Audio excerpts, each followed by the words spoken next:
it promotes the digital governance in the state, sir. It increases accountability. As in, so whatever we type and in the notes, once it's in the submitted, sir, it stays there, sir. We really can't do much about it, sir. Then, sir, we are hosting the application in our state data center. So the data is very secure and it's like very, very, sir, which data integrity can be, sir, ensured, sir. So then it is magnifying the productivity of the government employees, sir. And so with it, sir, what I really liked about the office is this part, sir, working from anywhere and anytime, sir. Because right now, sir, I'm not in stations, I'm outside, but I could clear few files today morning, sir, through e-office. So and this is something I really like about the office, sir. And sir, government work and culture and ethics, it's once, so we've implemented in a few departments, sir. And the experiences that I've got from the officers and staffs there, so they are really very happy with the office, sir. Mostly, sir, because it's the files have stopped getting lost, sir. And this thing, we are being able to work from anywhere, even if the officer is on leave, so we are able to clear the files, sir. So next, sir. So IT department, Sikkim, sir, we are the implementing department for the e-office project in Sikkim, sir. We started our journey for e-office in the year 2021, sir, where we procured 100 users e-office lights on pilot basis, sir. And we implemented in two offices, Department of IT and District Administrator, Gangtok, sir. And sir, we got it inaugurated by our Honorable Chief Minister, Sri P.S. Tamang, sir, on 30th of April 2021, sir. So if you look at the timing, sir, it was in the mid of the pandemic, sir, 2021, the Delta version, sir. So thanks to the e-office, sir, at least these two offices, we were able to clear out our files on time, and sir, we were able to at least help the public. And so this application, so we have hosted in our own state data center, sir. So it is the data center that is being managed by our IT department with our own resources, sir. We do not have any external resource involved in this, sir. Next.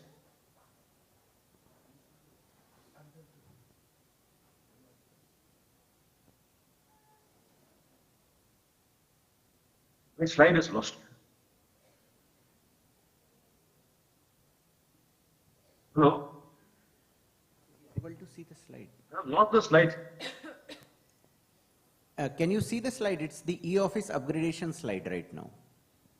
Yes, yes, sir. So now I can see. I think someone's face came before this.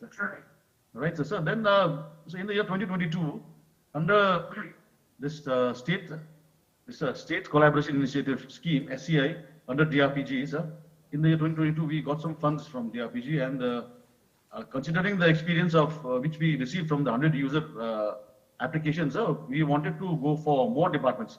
So we procured 3,000 e-office licenses under this. And so right now we are in the process of implementing the thing in the other departments, sir. So under this project, sir, we have deployed this 3,000 user in our state data center, where we have been able to upgrade the version 5, which was in 5 points, to 7 versions, sir. And so migration has been done with the help of e-office team from New Delhi and our own state data center team, sir. Next. So now the deployment of e-office in the state of Sikkim, sir. So we have deployed this in 6 departments, sir, with 400 plus users. So we have a dedicated and efficient team of e-office in IT department and the state data center, Gangtok, sir, Sikkim, sir. So as you can see in the photo on the top, sir, this is the photograph of e-office being launched in the Sports and Youth Affairs department by the secretary, sir. And so we conduct, we have the regular end user training available from experienced master trainers, sir. So we recently, sir, about a month back, had a master trainer and administrators training in Gangtok. So we called resources from e-office PMU Delhi, sir. So we had about 10-15 days long training, so where a lot of these administrators from these 6 departments, sir, they benefited, sir. So next. These are the stats of what we have achieved, sir.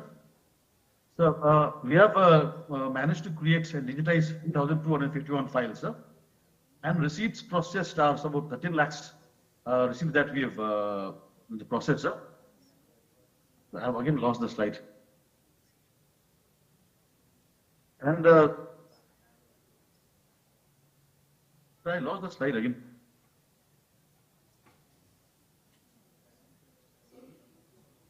And so we have active users of 400 people so right now, sir. So now the implemented departments are, sir, IT departments, sir, District Academic Center Gangtok, Transport Department, Skill Development Department, Food and Sports and Youth Affairs, and the Urban Development Department, sir. So this covers the phase 1 of the implementation, sir. So as you can see, the photographs of people who are using the application and people who are undergoing training, sir. So in the roadmap ahead, sir, right now is the ongoing thing. We have covered 6 departments. Now in phase 2, sir, we want to cover up the secretariat, which includes the planning department, finance, and home department, sir. Then other departments that are located in Gangtok. And there are 5 district administrative offices that we need to cover, sir. So with this, we will be completing the implementation, sir. And sir, next, the testimonials. So as we can see, sir, there are like, the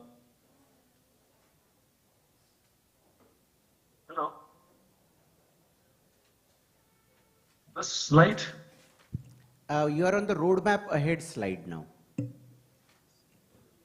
So actually, I have, yes, sir. So now, sir, phase 1, sir, it's the ongoing one, sir, the 6 departments that I showed earlier, sir. And in phase 2, sir, we are planning to cover up tasking secretariats. It's the main secretariat of the state, sir. It includes departments like home department, planning, finance, and all that, sir. So we are trying to cover that. Then there are other departments, the engineering department, sir. That will be covered in the next phase and the remaining district admin centers. So these are the testimonials from a few of the users that have been using it, sir. First one is from the DC Gangtok, sir. He really appreciated it. And he said that all the files getting lost are being easy to track. And so then my joint director only is who's been using it, sir. He's saying that the files contain note sheets and all this. The Sikkim's carbon footprint is getting reduced, sir. So these are some of the testimonials, sir. Yes, sir. So this is the.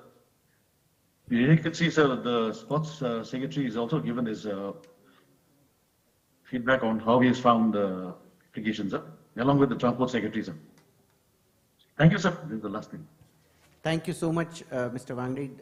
You know, Sikkim is definitely a state which prides itself into being completely organic, and with this, I think you have also reduced the waste and helped the environment by moving on to e-office.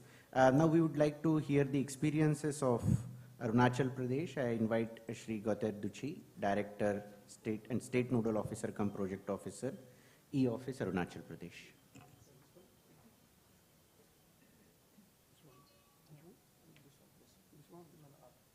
Okay. Can you show me the slide? Okay, very good. Good morning to the chairman chairing this session.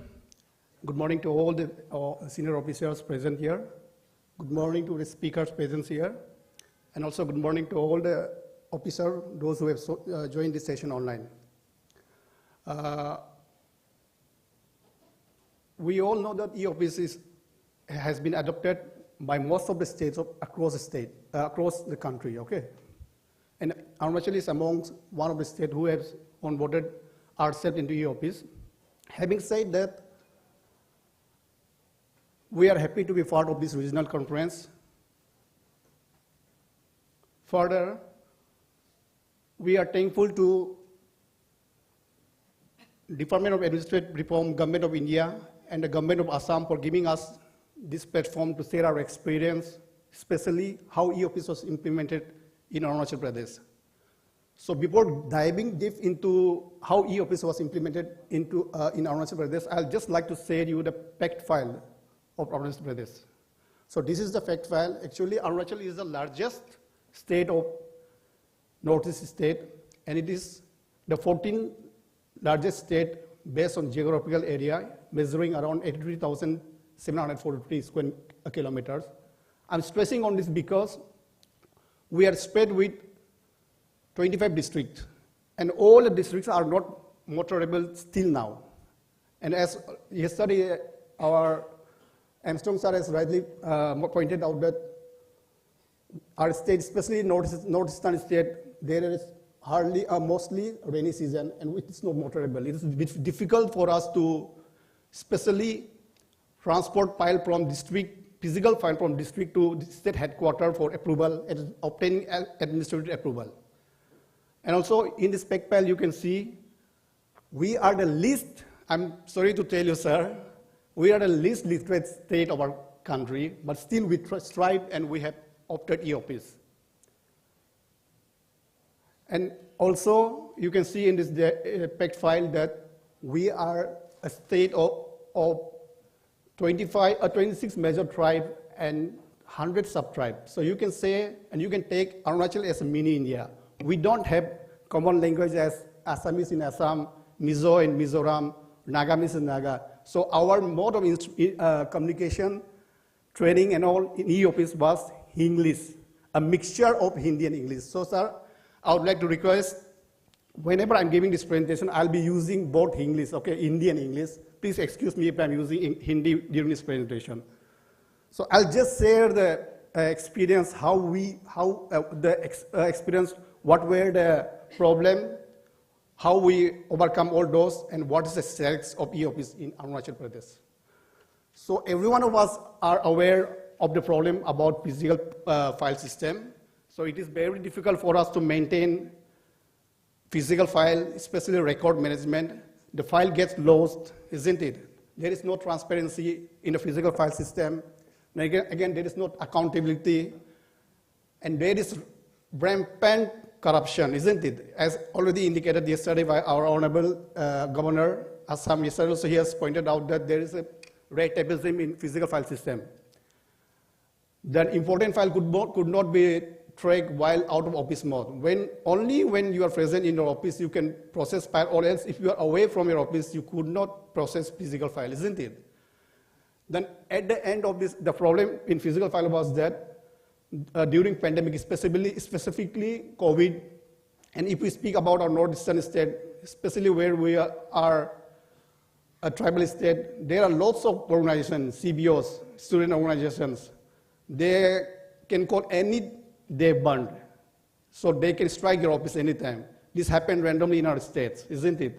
The same case might happen in Assam, in Nagaland, Mizoram, and anywhere else. Also, due to rainy season, most of the physical, as I've already indicated in my earlier speech, that due to rainy season, physical file could not be transported from district to state headquarters for approval and all. So these were the physical challenges we face when we try to start implementing e-office in Arunachal Pradesh. So the requisite solution that the government of Arunachal Pradesh sought from Department of IT during the initial phase of digital era was a faster, quicker, and transparency system, a single product that would be used for all departments, that could be used for integration and interoperation of all departments, and also a cloud storage, because the state of Arunachal Pradesh, as on that, we don't have state data center. So we are envisaging to use e-office, but we didn't have data centers till now. So again, as I've already mentioned, our state, there is lots of destruction during rainy season and all, loss of files and all happens. So we opted for data recovery and data tracking. Again, these were the challenges that we faced beforehand, before implementing. Very low internet penetration in our states. I'm speaking about the internet penetration when we started way back in 2016-17, okay?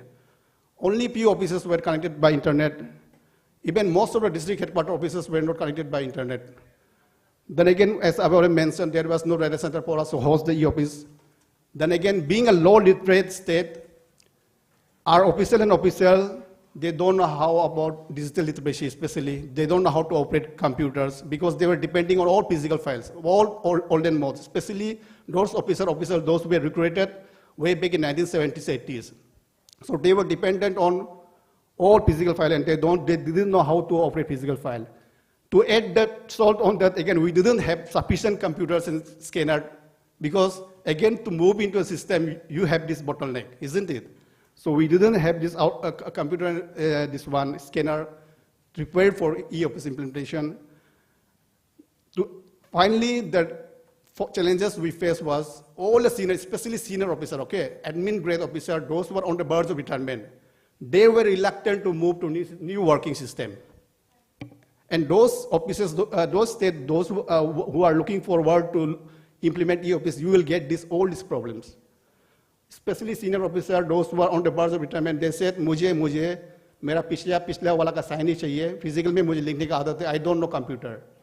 So these were all the challenges we met. So these were the steps, initiative taken by the government of Arunachal Pradesh.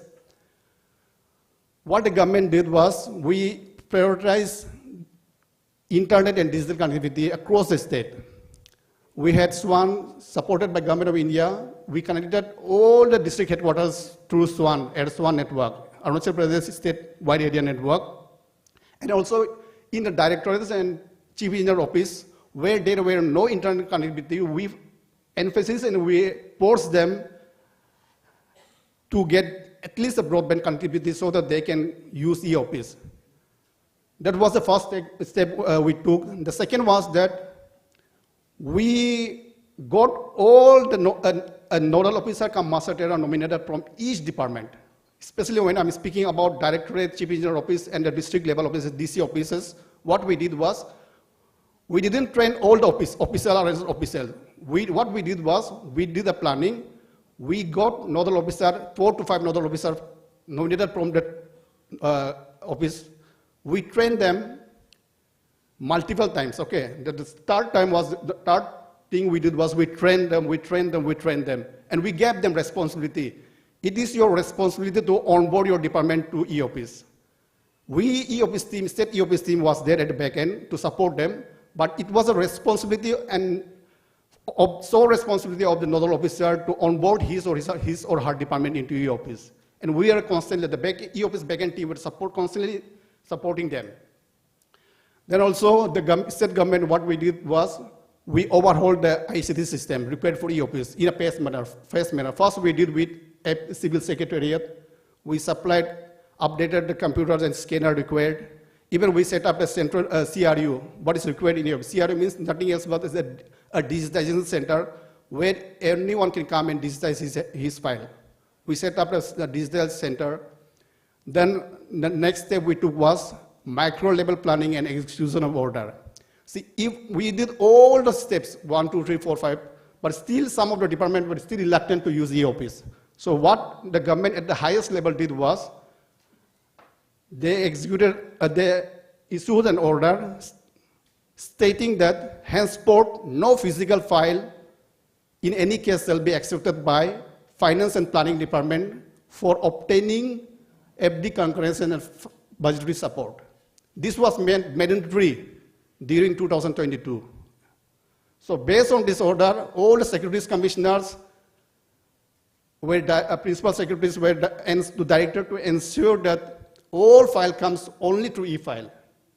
Then only we were able to achieve the target of successful e-office implementation across civil secretariat, directorate, and equivalent offices, and up to all district headquarters, that is DC level offices. And also the adding point was, final step taken was highest level monitoring. Even the CM himself was interested, and he took monthly review. Sometimes CM took the review, sometimes CS took the review. CM and CS took the reviews alternatively. And what review he took? They took that review based on data. Specific, we took the data, e-office users file, how many file is pending, how many file has been created by a department.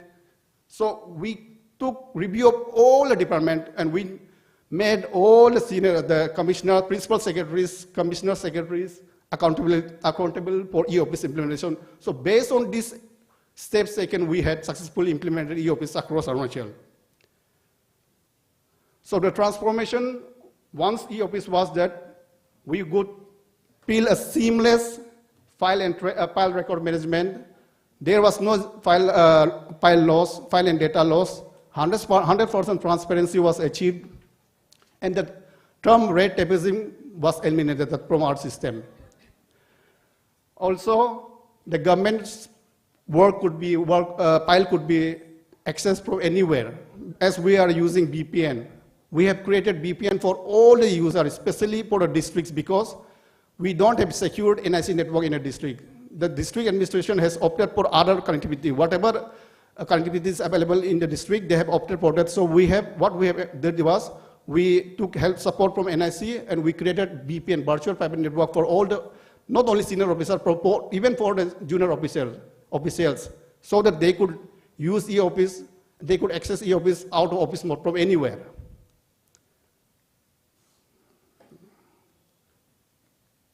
So this, whatever I have told you, this is the timeline that we started e-office. E-office was actually, the first phase of e-office was adopted. That is, the version 5.6.5 was adopted in the year 2016 on May 23rd. CM, he is too much, sorry, we have created around, yes, we have created around more than 7 lakhs e-receipt. That is whatever we call DAC. जो physically हम जो DAC कहते हैं, उसको हम e-receipt, electronic receipt कहते हैं. We have created more than 7 lakhs, and we have moved more than 1 crore. And around more than 822 officers of the states are onboarded. And we have more than 150 e-file created. And total user in the state is, e-office account created is 12,915. The roadmap that this government has given to us was to onboard all the district office into e-office. We have achieved the target. The second, which is pipeline, is to onboard the block and panchayat officers, but there is a problem. We don't have power and internet connectivity over there. Once power and internet connectivity reach the panchayat and block officers, we'll onboard them, and we are eager to digitize our state. Thank you, sir. Thank you so much. We all know the difficult geography of Arunachal and also the issue of connectivity. I believe most of the northeastern states face this issue. We will now have another experience of Manipur, Mr. G. Robert Sharma, Joint Director, Department of Information Technology and Communication. Please, you have about 7 to 8 minutes accordingly. Okay. Very good morning to the chair and all the speakers, respected speaker on dais, and all the senior officials and my dear friends who are also present today here.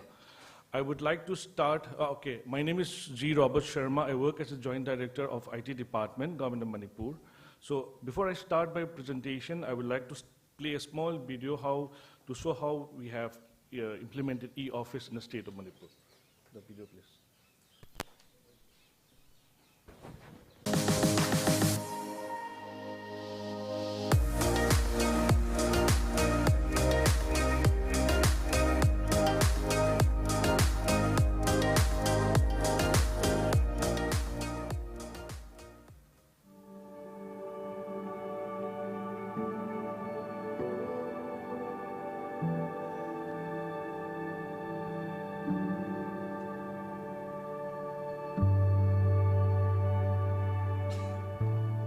We were committed to give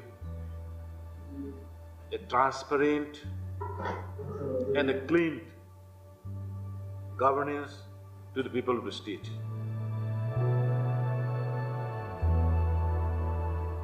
Manipur government is committed to transparency and accountability in public service delivery. Towards this end, Manipur has adopted e-office implementation in less than 3 months' time.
this is regarding the e-office working. It has enhanced the working system of the officers and the staffs in the section, as well as the under-secretaries, the joint secretaries, the additional secretaries, the special secretaries, and on these also. It has increased the tech savviness of all, and it is indeed a privilege talking about it. I am very happy to inform that Manipur Secretariat in the Government of Manipur, we took up the e-office adoption and implementation in a very speedy manner. In fact, the entire Manipur Secretariat in about 2.5 months, we were able to roll out from the lowest level of the functionary to the highest level, the Honorable Ministers and Honorable Chief Minister himself. And this has been extremely useful, especially during this COVID pandemic, where the office work could continue in spite of the various bottlenecks. To facilitate our officers to work on the e-office, in fact, we have distributed laptops to the senior officers so that the urgent work could be taken up at any time in the day or any time, and this has really helped in making e-office a game changer in the Secretariat of Government of Manipur.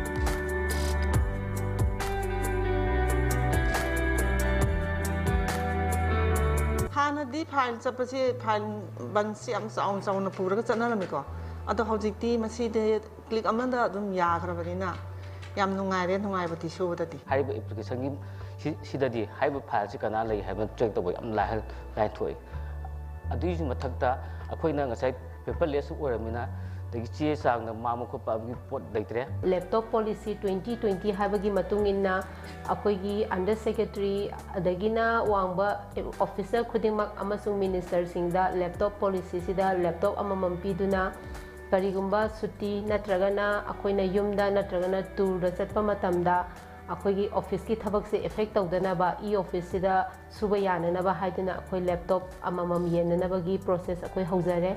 The introduction of e-office has been a great boon to the department, and I believe to the Secretariat as a whole. Finance department, as you know, deals with a lot of files, and there are a lot of decisions being taken in every working day. And the introduction of this e-office has helped in a lot of ways. Now, we are looking forward to devise more good government service delivery in the days to come. E-office. E-office. E-office. E-office. E-office. E-office.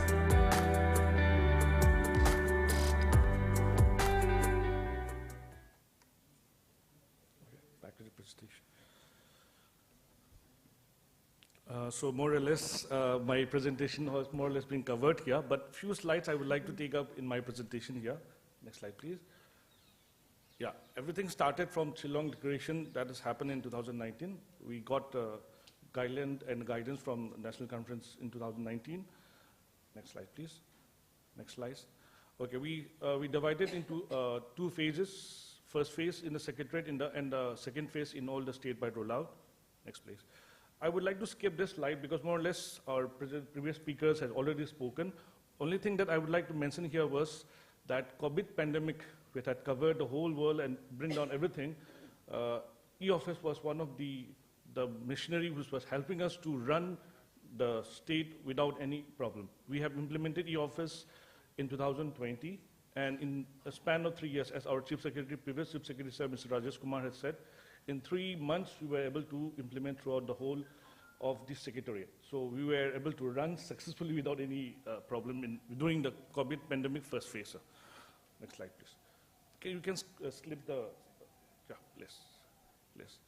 Opportunity, yes, opportunity. COVID was an opportunity. It was a threat for us. It was a weakness. So it became everything. And it has also helped us in implementing e-office in the States. Okay, a few things on the journey, sir. We started with one chair. There was a meeting was chaired by one of our secretary, additional chief secretary. The then is there.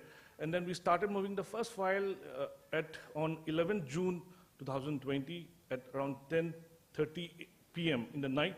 And this is the first beginning where we started our e-office. Then we, as is also told, we started a laptop policy. Then we distributed various instruments like to the officers who were requiring it. Then the first phase was launched by our Honorable Chief Minister, Mr. Biren Singh, and he is launched on 8th September after we successfully launched in our secretariat. Next slide, please. So this is achievement in the first phase, 62 departments, this much of users, this much of DARPG were moved, laptops were distributed, detailed signature were given, scanners were given. Next slide, please. And we got an opportunity to inaugurate the state level rollout through our Honorable Union Home Minister, Mr. Sri Amit Shah ji, when he visited Manipur.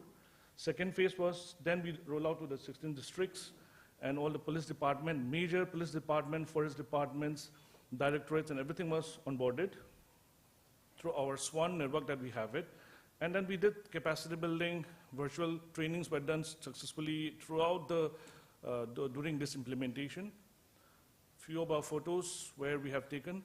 Yes, sir, this is the most important thing, which shows the evidence of how e-office is successfully implemented, sir.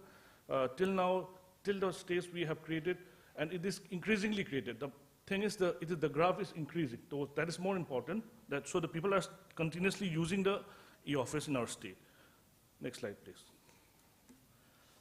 Yeah, best practices. I can skip just considering the time. Now, okay, this is the evidence of a transformation again. Financial year ending ended up without any much hassle, no treasury, no rush in the treasury in the financial year. Everything ended before time, and we were able to do it successfully. Few of photos distributing our laptops. So we created around 80,000 files till now. 430,000 DARPG has been moved. Next slide. This is one comparison that we like to show here. In the Northeast, although Arunachal stands the first in creation of DARPG, creation of e-files, Manipur was successfully able to, although we just created 8,000 files, we were able to move the file more. Around 30 lakh files we were able to move. So this again evidence that people are actively using e-office in the state, sir. Next slide. Similarly for the DARPG also, sir, created less, but we are using more DARPG. So again, the users is more. So that's it from my side. Thank you very much for your time. Thank you, DARPG and Assam government for the opportunity. Thank you. Thanks a lot. I think it must have also helped you in doing this. Sir, I would also change a little bit of presentation because I thought that we are in Assam and Assam's experiences are not being accounted for. So we'll give a brief presentation about how Assam has moved, and then I would give it to Sanjeev because he's the e-office analytics part. Sir.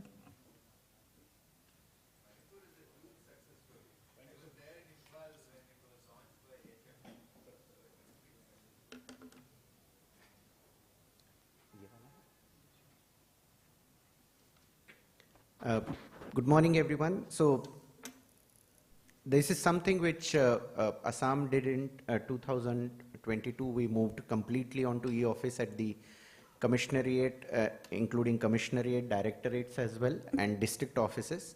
So Mission Sadbhavna, as yesterday the Honorable Governor spoke about it, and the Chief Secretary sir also spoke about it. This was basically a sort of project that the Honorable Chief Minister, with his, when he came in, he said that we would want to move digital. And I believe that this is something which, unless we have the political will, one thing which was clearly shown in e-office implementation, that for the e-office to move from an experiment to a, actually a rollout, the one decent component that is required is political will, followed by finance, and the third one is, of course, infrastructure, which is required there. Sir, the components were the old files disposal. I remember still a meeting with Srinivasan sir in the India Habitat Center, no, not India Habitat Center at Delhi. It was a different place. And sir telling me that this is what you should be doing, and he had a cough the other, but still he took time out to explain to me. That was 2022, early 2022. From there, application disposal of one thing and the e-office implementation. This is the Sadbhavna, sir, this is, I'm showing you the status which is at the end of that particular project in 2022, but this was the type of success that we were able to achieve. Of the 3,24,194 physical files, we were able to close more than 2,75,000 files. Even the applications which were coming online to reduce the footfall in the Secretariat, because the one single goal that Chief Minister Sir had was to reduce the unnecessary and repeated visits of people to any Assam Secretariat.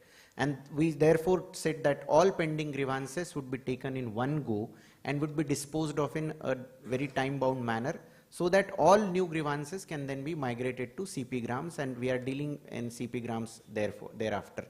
The ECFs that were created before that, they were also closed. And this is where I am said that this ECF that Assam had this experiment, had been doing this since 2016, but it was more of an sort of experiment rather than a full-fledged e-office rollout. And I believe that COVID, what it actually did more than anything else, is that it actually pushed the digital era into learning, into office, everywhere. And this is something which we also realized that we needed to do. So that is a very different this thing. This is the analysis.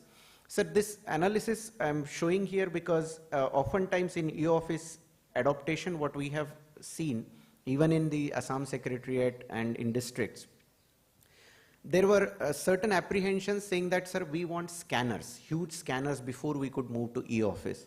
I think that's a complete myth, because actually you don't require those many files to be transported to the e-office. So what we first did was to categorize all our files into the categories which actually need permanent retention, which we call as the category A files, category B files which require about 12 years of retention, category C files which is basically that till the government lasts that particular files are required, and category D are the 1 year life files, for example, or your TADA files and others. And we realized that once we did this categorization, we could break down that 2,75,000 files into that, and only 50,000 files roughly are the permanent nature files which you actually need to preserve. Rest all files have a life, which means kisi ka 12 saal ka hai, kisi ki 5 saal ki life hai, and about 80,000 files which you could destroy. Don't even bother to scan them, don't even bother to do anything about them. So the second thing, we vehemently pursued the ECF, sir. This is now a part of legacy, so I will not come here. So if you are transitioning, then only it is required. The in the grievance redressal, again, this is what, because our Honorable Chief Minister had this vision, so I'm focusing this. Why do people visit repeatedly to the Secretariat or to any office? And we realized that Secretariat, 50% of the people are basically moving for their appointments, appointment letter nahi issue hua hai, kuch nahi hua hai, or there is a problem in their service books or something of that sort.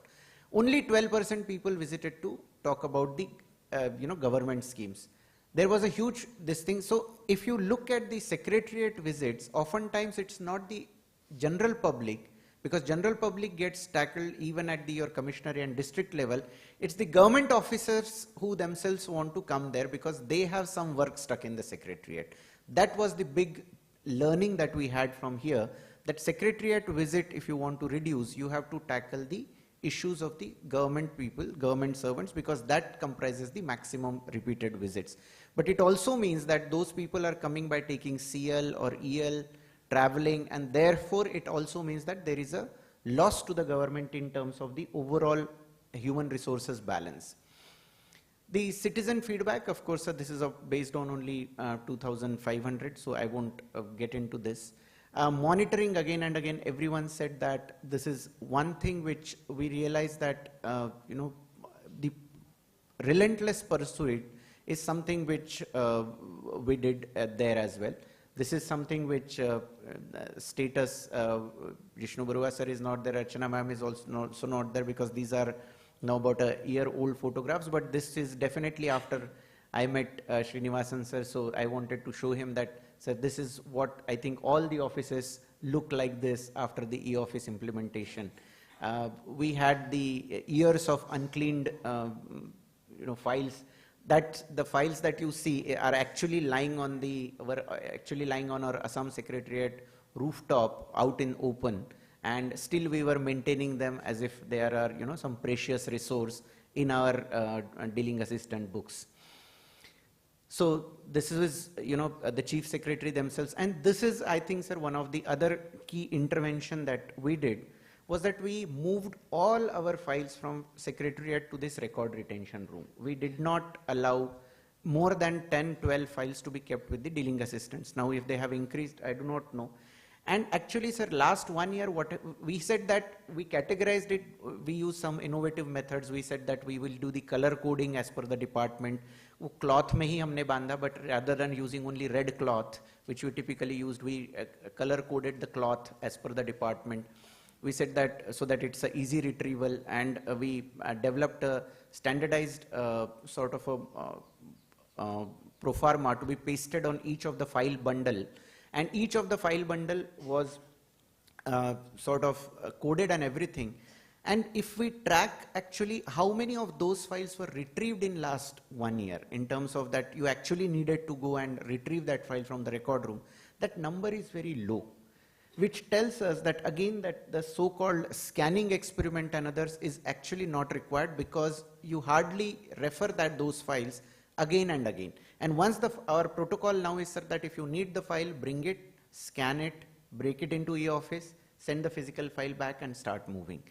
So that retrieval itself is very, very low. So one of these investments, which is about creation of a record retention room and moving physically all the files there, that creates a very, very clean atmosphere into the offices. The look itself completely changes. Then again, the trainings and capacity building, this is a crucial component which we felt that one of the key reasons that people don't want to move is because the officers as well as the staff is often not confident of handling the e-office. They think that it is something which is new, how will I do it? And if you do repeated trainings twice, thrice, 4 times, then it is possible that, you know, people slowly, because you can have a bahana, ek baar do. Law and order situation is of course what it is there. And Arunachal has said this, Manipur has also said it, that our geography is something which it makes it difficult for us to also put the high bandwidth connectivity all across. We in fact get only one connectivity through Cox's Bazar in Bangladesh. We do not have a connectivity through mainland. So therefore, it is important, sir, that e-office should give, or at least try, sir, from the central level to do a light version. We should be able to run it on a light bandwidth, so that we can adopt it much in the areas where we want to actually go. Because as the requirement, or if it is built in such a manner that it could run on tabs with a 5G or 4G connection, the adoption would become that much faster. The adoption would be that much easier for us to do, because we now know that it can run onto those things. The second thing is that, sir, we also realize that there are the compatibility issues with the e-office.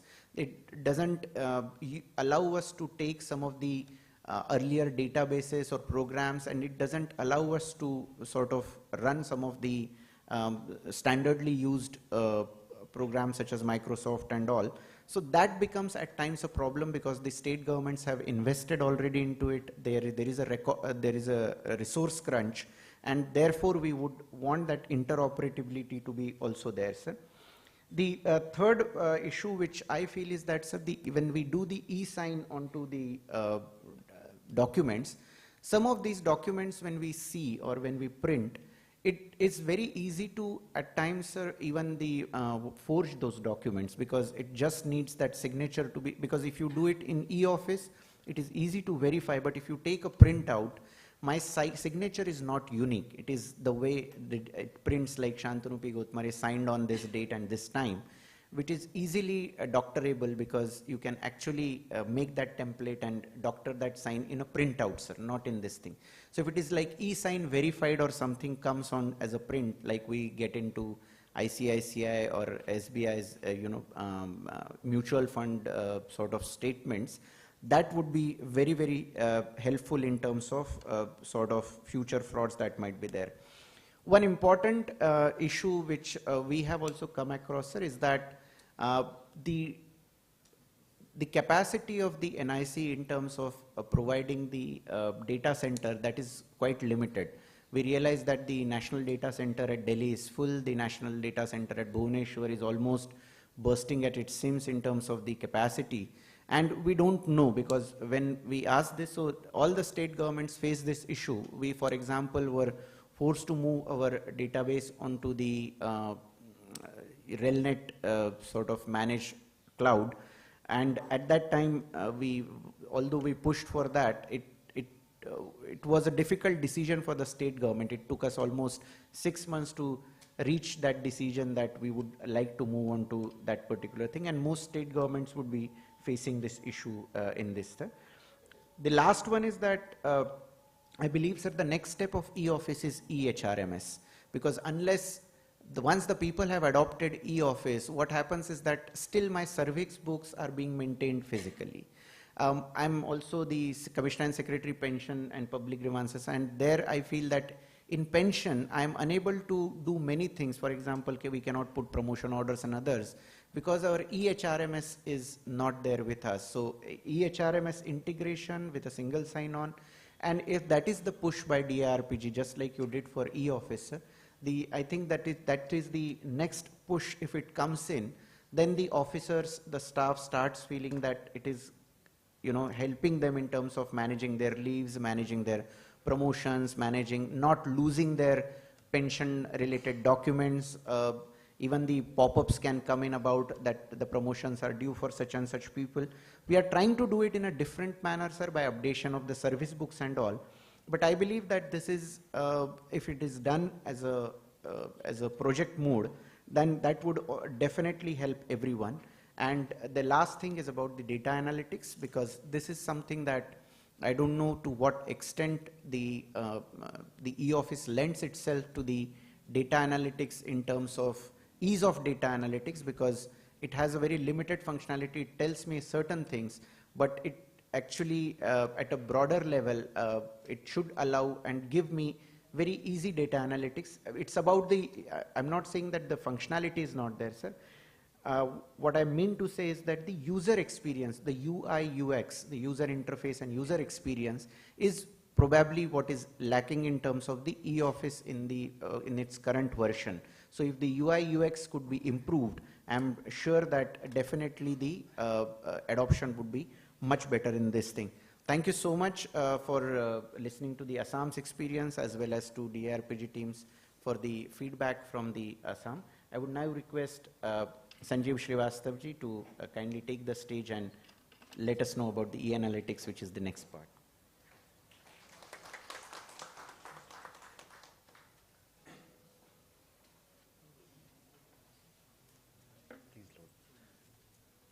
Thank you, sir.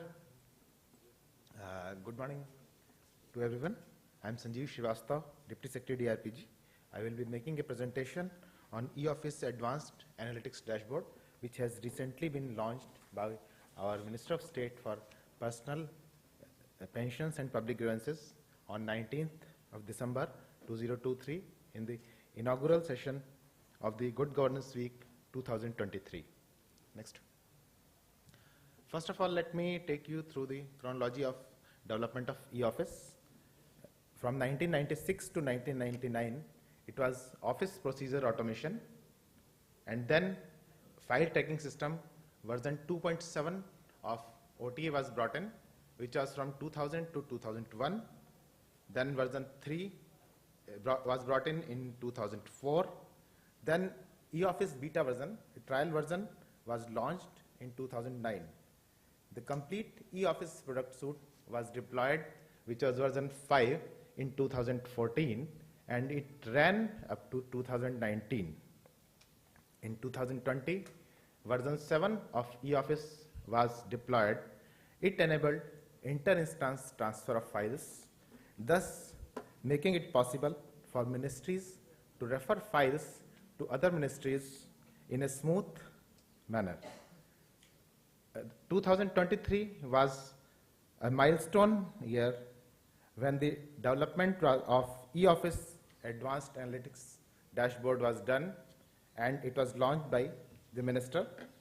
The URL of the e-office dashboard is vishleshan.eoffice.gov.in. This dashboard runs only on NICNet. It is at present accessible to only the authorized users for which authorization is done by NIC.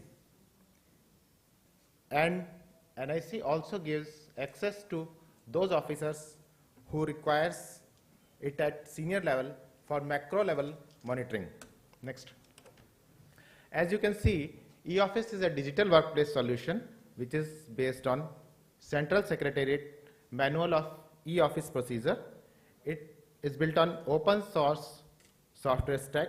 It enhances efficiency, transparency, and accountability across system.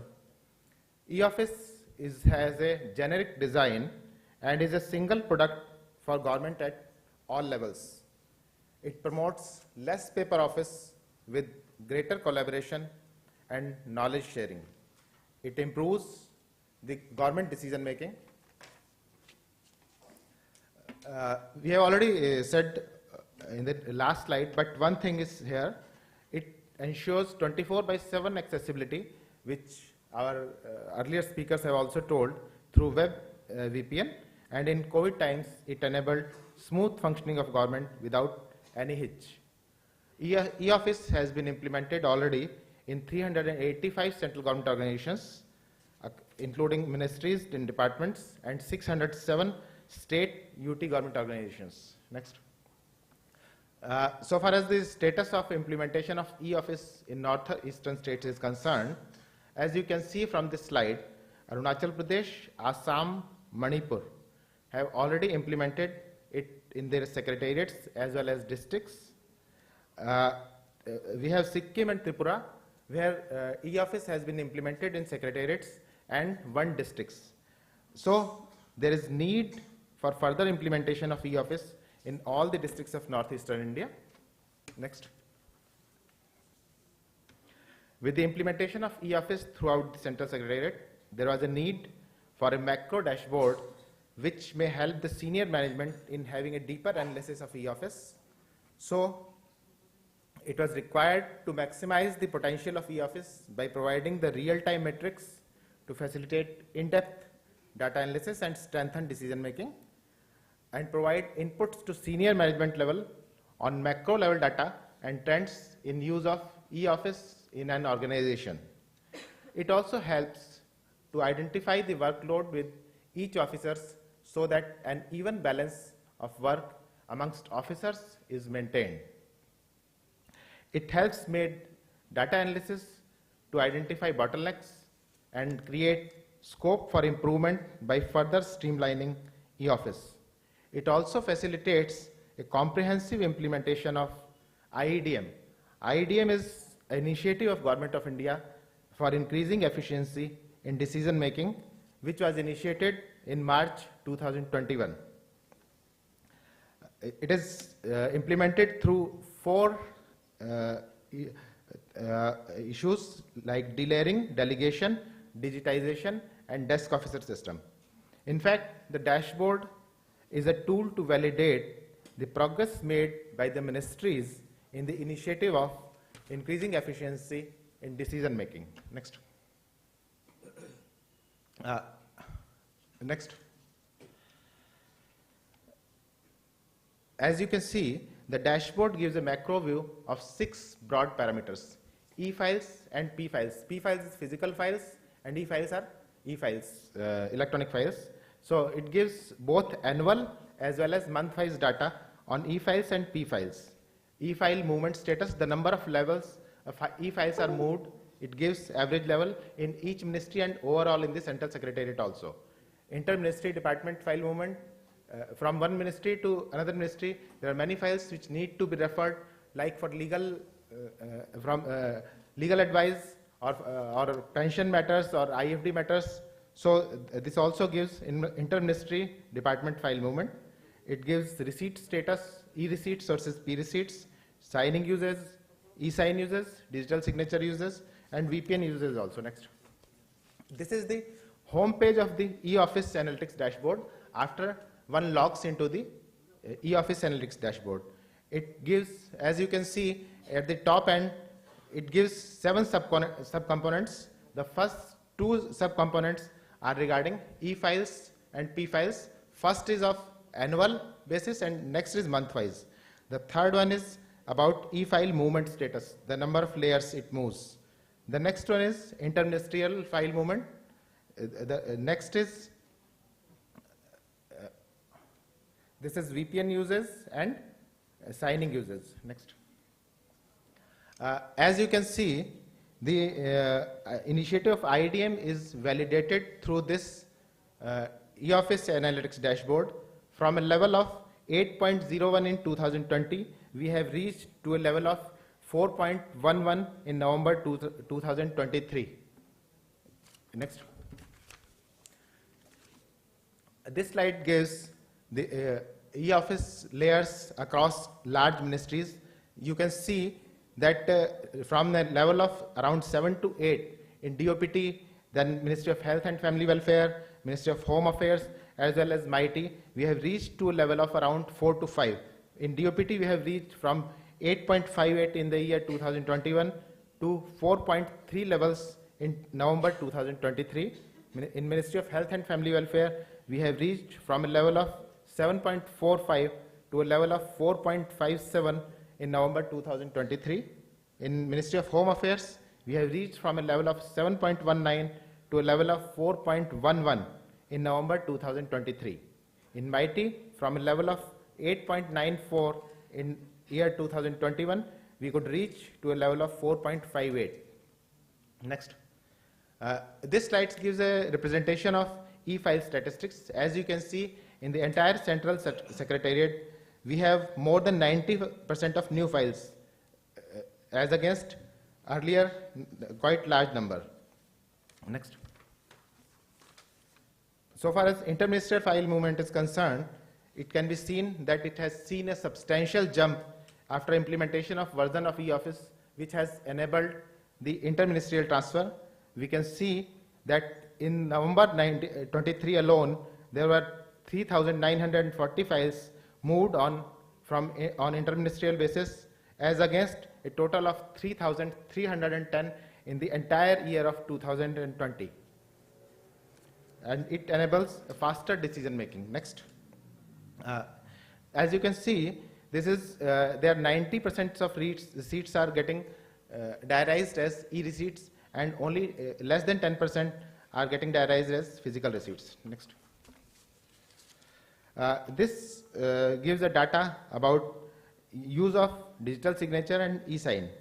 We can see that the use of digital signature and e-sign uses has doubled in the year 2023 as against the year 2022.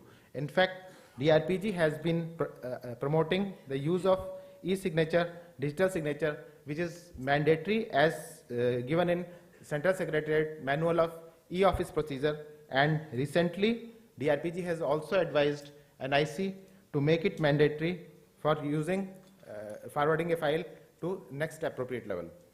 Next. This gives a view about VPN. VPNs in fact proved a boon during the COVID times. However, after normalization, it has been observed that their use has become much less frequent.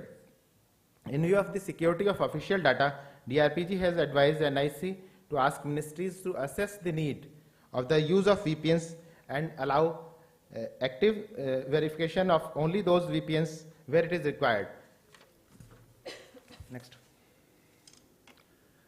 As in any, for the success of any dashboard, there are some preconditions which are required for the sanctity of data that is fed into it. So, after using the dashboard, we have come to see that the dashboard is giving some data regarding files with particular officers or sections which is lying for a long time, but this shows actually that the files have not been closed or not parked. So, for the optimum results, we require the officers to be trained in timely closing and parking of files, deduplication of receipts, and sensitization or uses of digital signature, as we could see that many officers have been forwarding the files without making e-sign or digital signature. So DRPG is already taking up with NIC, as I already told. So we hope that soon every file will be moved with digital signature or e-signature, and VPNs will also be used optimally and only wherever they are required. Next. Now we come to the e-Office Advanced Analytics Dashboard for States UTs. As the Government of India in Central Secretariat, we have implemented e-Office Advanced Analytics Dashboard. Similarly, state governments and UTs which have already implemented e-Office will also be requiring e-Office Analytics Dashboard for their e-Office suites. So, dashboard will provide real-time metrics on key digitization parameters to strengthen decision making in states and UTs. It will enable optimization of levels, hierarchies for file movement, to implementing delayering reforms in states UTs in the manner it has been implemented in Central Secretariat, where I have already shown that it has reduced the layers to around 4. Dashboard will enable real-time inputs to the state leadership on the performance of the departments for key parameters. It will provide a comparative analysis of departments and identify top performance and best practices. The respective technology providers can be requested by the concerned states to customize the dashboard for their e-Office applications similar to the e-Office Analytics dashboard implemented by the central government, and DRPG would be happy to help the states coordinate with the NIC at the central level so that the states and UTs can also help their e-Office suites and implement e-Office Analytics dashboard in their states.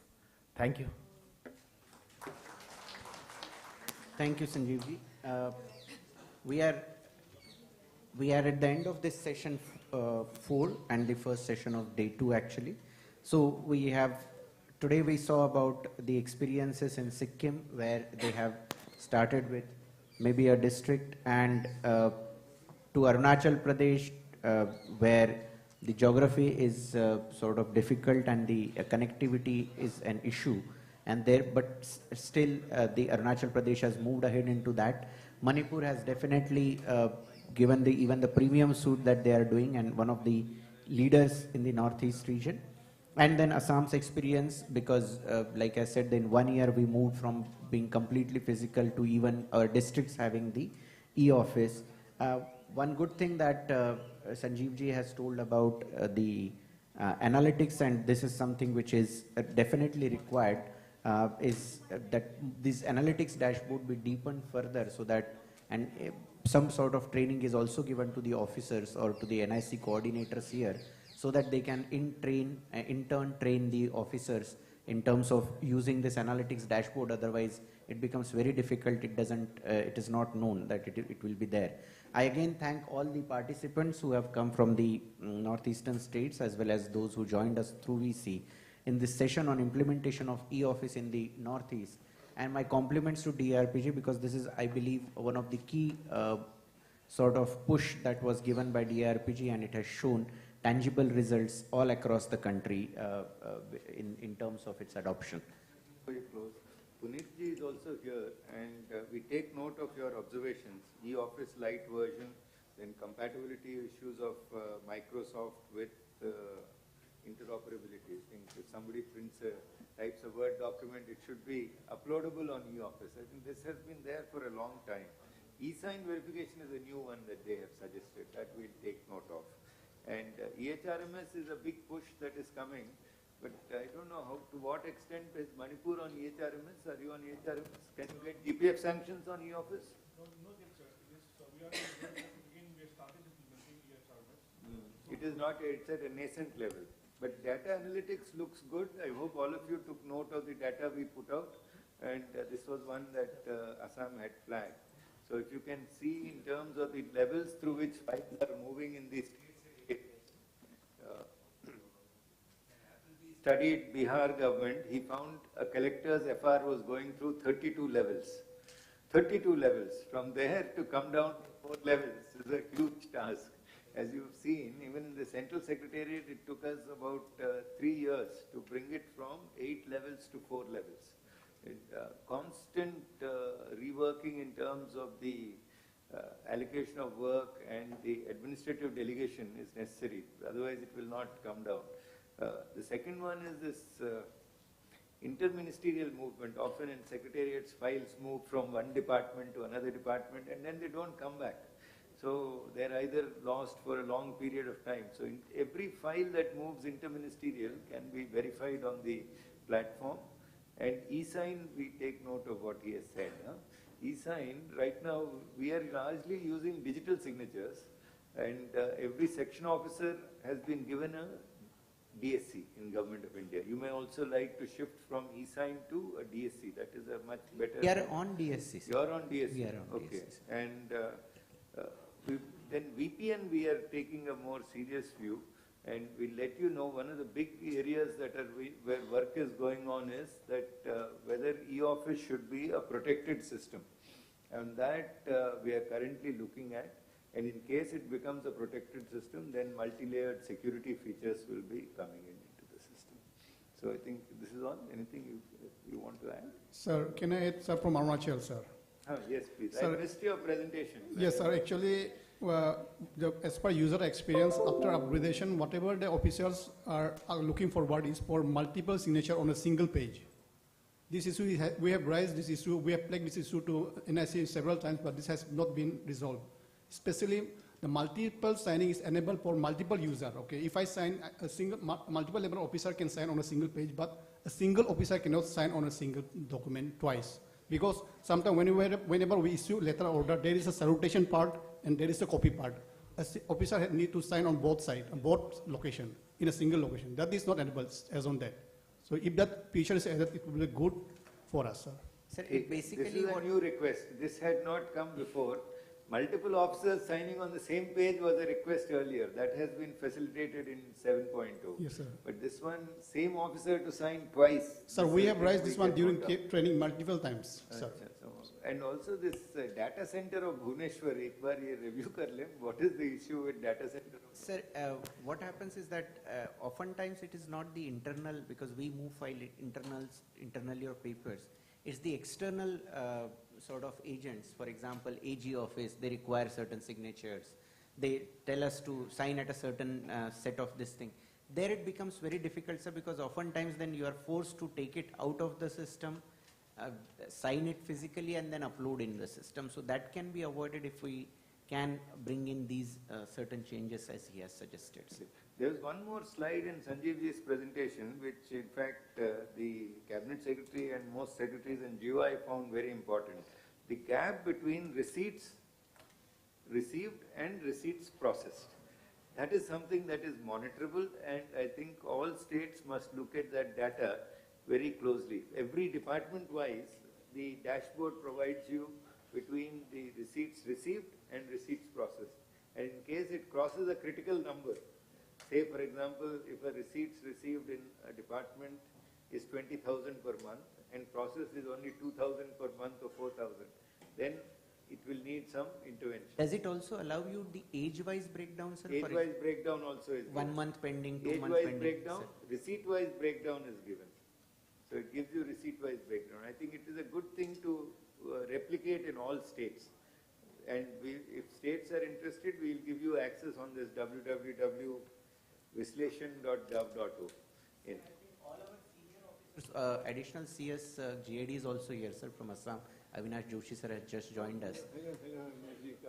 Sir, I believe, sir, all the senior officers would want that, sir, all the, especially the decision-making levels, because this is something which becomes then very easy, that where is the paper stuck?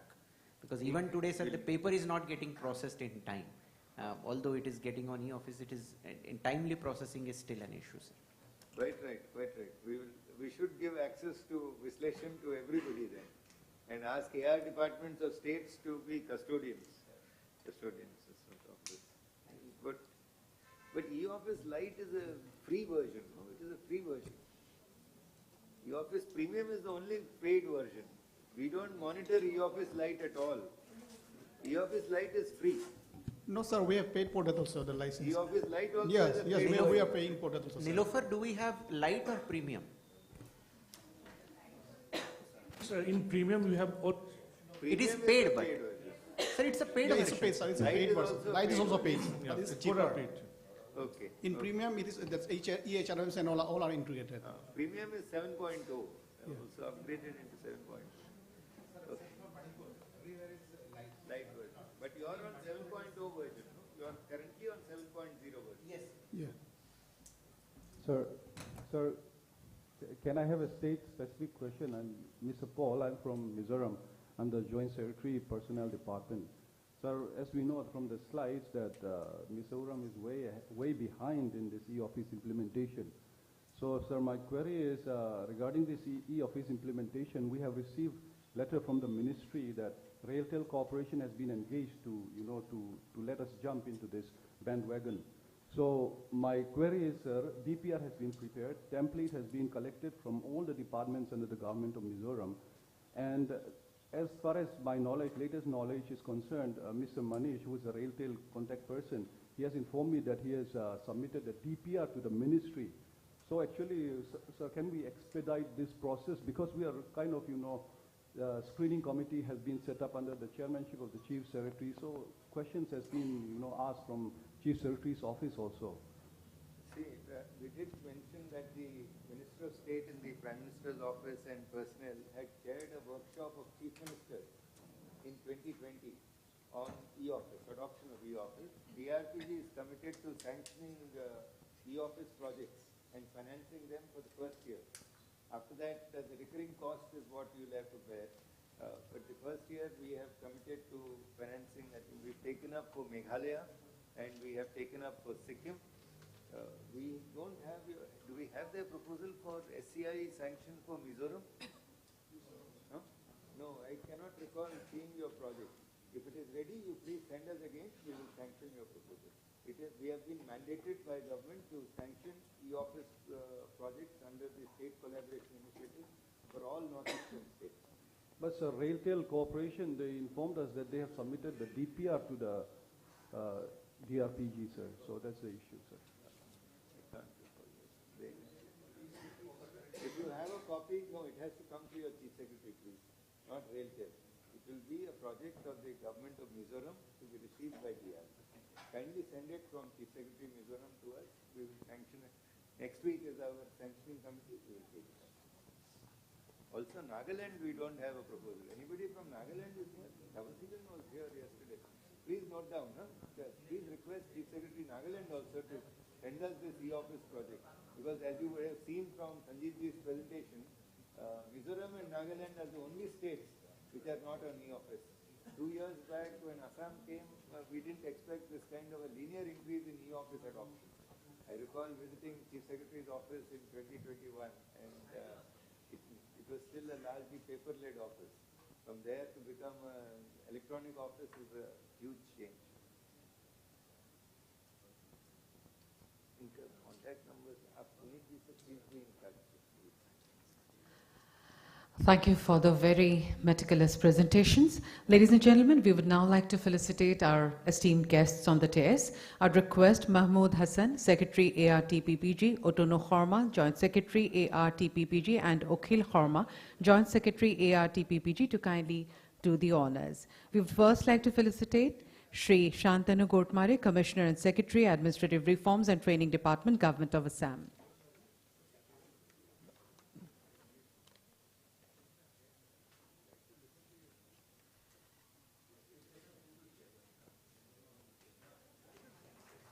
Thank you. We would now felicitate Shri Gota Dochi, Director, State Nodal Officer, cum Project Officer, E-Office, Information Technology and Communication, Arunachal Pradesh.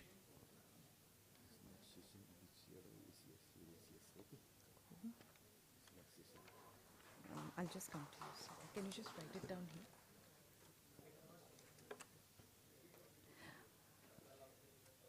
Thank you. We would now felicitate Shri G. Robert Sharma, Joint Director, Directorate of Information Technology and Communication, Government of Manipur.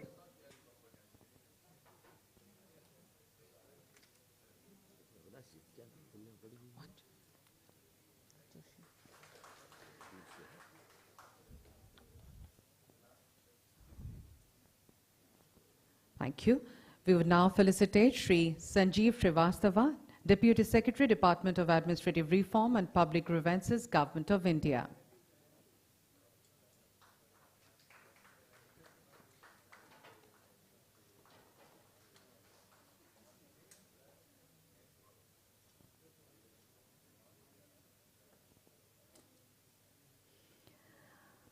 Thank you so much. Now, from the Government of Manipur, they would like to present the coffee table book on evolution of e-office in Manipur to the dignitaries on the dais.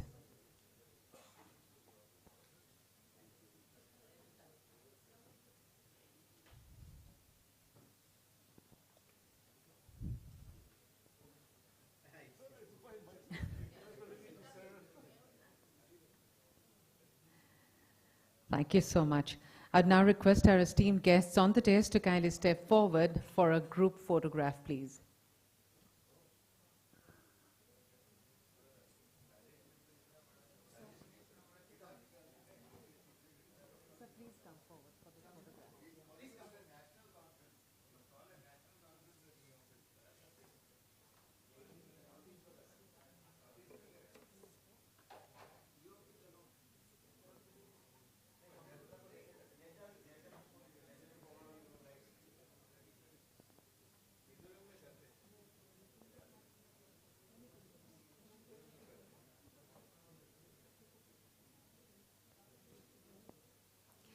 Thank you all once again.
Ladies and gentlemen, on behalf of the Department of Administrative Reform and Public Grievances, Government of India and the Government of Assam, I would like to extend a warm welcome to you all yet again to the 5th session of the Regional Conference on E-Governance.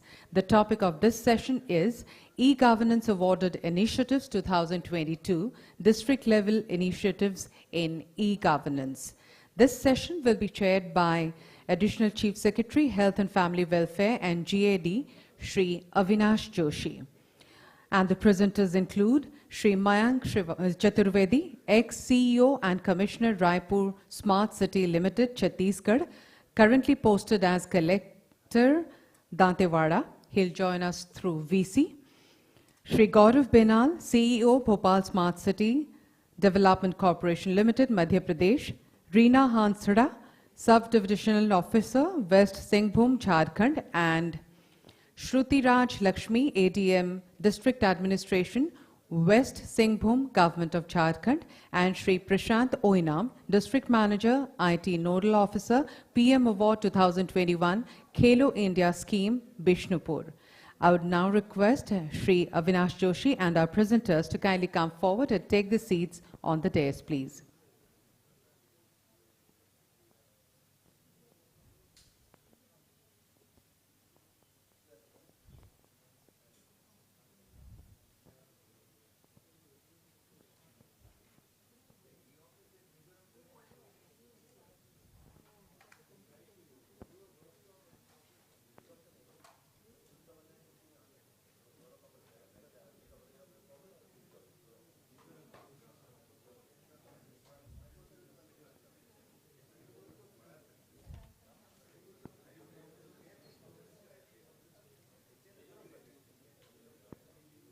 Thank you. I'll now hand over the session to Additional Chief Secretary, Health and Family Welfare and GAD, Shri Avinash Joshi, to kindly commence the proceedings, please.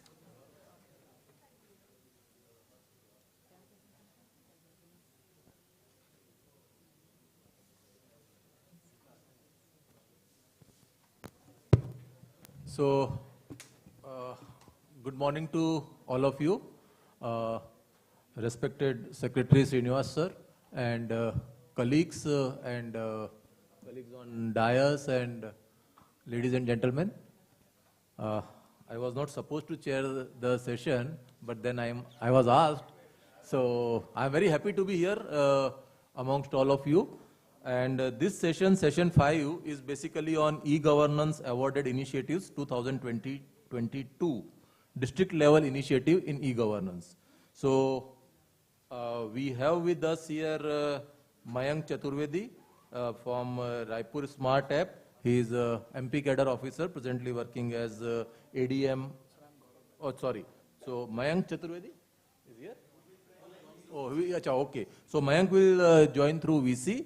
Then we have Sri Gaurav Benal, CEO Bhopal Smart City Development Corporation Limited. He is presently working as ADM Indore. So he'll be presenting on water SCADA. Then we have with us Reena Hansda, SDM.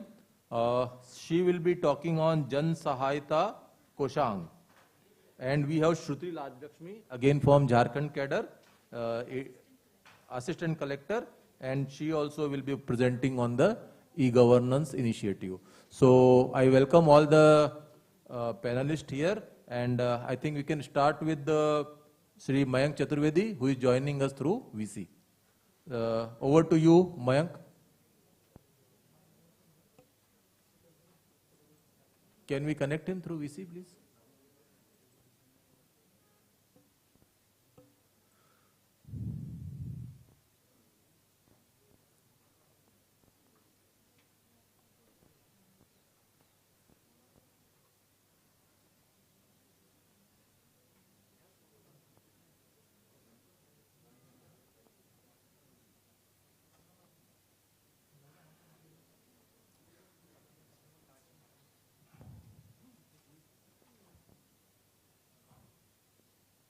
Can we connect Mayank, please?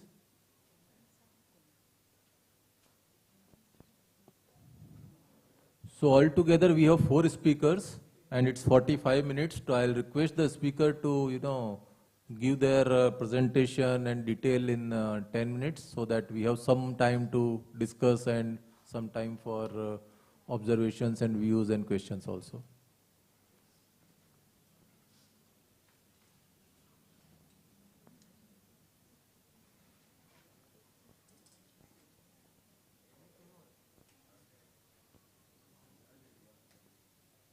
So if it takes time, we can ask Gaurav to speak first and then we go back to Mayank. Gaurav, over to you, please.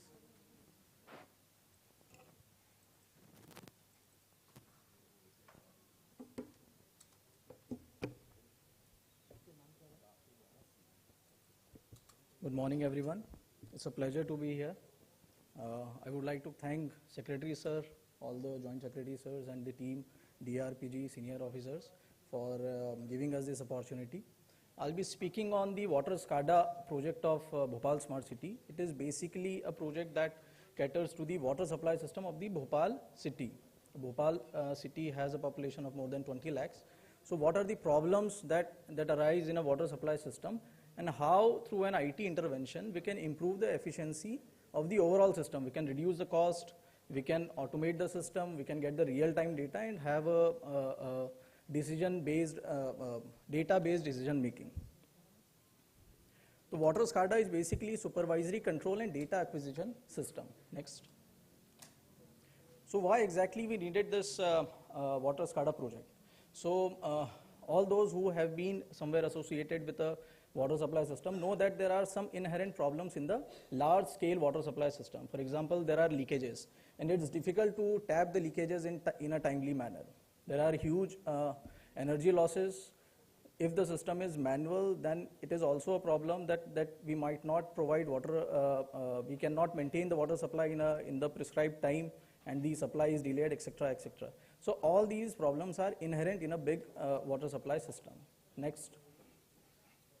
So implementing water SCADA was basically, the objective was to automate the system by deploying equipments that gives us hydraulic parameters at various levels. For example, the pump house, the overhead water tanks, the reservoirs, etc., etc., and give us the real-time data about the flow, about the pressure, etc., at the various levels, so that we can timely intervene and we can make decisions based on that data.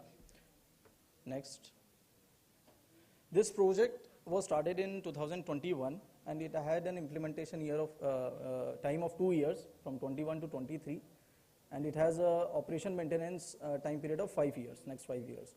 The project cost is around 20 CR, and the capex cost is around 19 CR, and around 1 CR is the OPEX cost. The project achieved partial go live in November 2022, and it was fully functional and achieved the full go live in June 2023. Next. So this is a thematic diagram of how a water supply system works and what intervention, what IT intervention has been made into the system.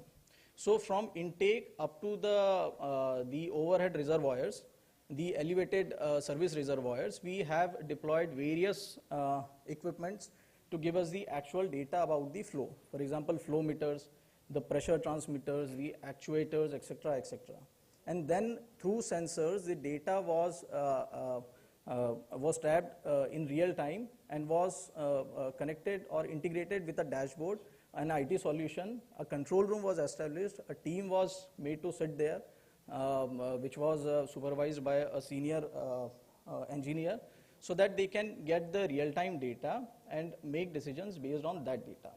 So a control room was established, an IT solution was deployed, hardware was deployed, and the integration between the IT solution and the hardware that took place. So this was the overall implementation of the project. Next. These are some of the screenshots once the application was live. It provided us a web-based solution and also a mobile application. So the field functionaries were also able to see the real-time parameters at various levels. Next. Some of the screenshots. Next. Now what exactly was the impact of this project? If I talk about the impact, the primary objective was to tab the leakages and take corrective measures in very limited time. Earlier what used to happen, that the valves were operated manually, and if there is a leakage, it comes to our knowledge very late. By the time a huge quantity of water was lost, the energy was lost because of the pumps were being used constantly. So with that, we were able to tap the leakages as early as possible, maintain the pressures and maintain the water supply as per the prescribed time. So the impact was, this data is for 1 year before the project was made go live and after the project was made go live. So there was a saving of more than 14,000 KLD, which turns around to be, in economic terms, it cost around 2 crore 30 lakhs. So this was a saving during the implementation period. Next. Consequently to this, there was also a saving in the energy, because we were able to tap the leakages as early as possible. There was an energy saving also that was around 8 CR in a time span of 9 months. Next. And the third was, since I said that it was shifted to automated mode, the manual mode was also reduced, and there was a saving of 1.3 CR. So overall, the financial impact was there. The system was made more efficient, more time bound, and then overall saving of 12 crores in 1 year was observed. And this is also to be noted that this figure is during the implementation. Now that the system is fully go live, these numbers will improve in the coming year. Next. We also correlated it with the water supply related grievances of the citizens. So Madhya Pradesh has a very robust grievance addressal mechanism called as CM helpline, whereby a citizen calls and registers his complaint, and that is categorized into various categories, and the concerned officer takes a note of it and works on it. So they reduced drastically in 6 months from 1800 to 1300. Next. So as I mentioned earlier, these were the benefits of the project, and the Smart City Bhopal deployed this project in the primary sector of it, for example, from intake up to the overhead reservoir tanks. Based on the success of this, taking inspiration from this, the Municipal Corporation of Bhopal has extended it now to the secondary sector also, that is the water supply system up to the houses. So there is a scalability also in the project that is proven, that has been proved by the numbers, the financials, and the overall efficiency and the reduction in grievances related to water supply. So this was the water SCADA system. Thank you. Next. Thank you.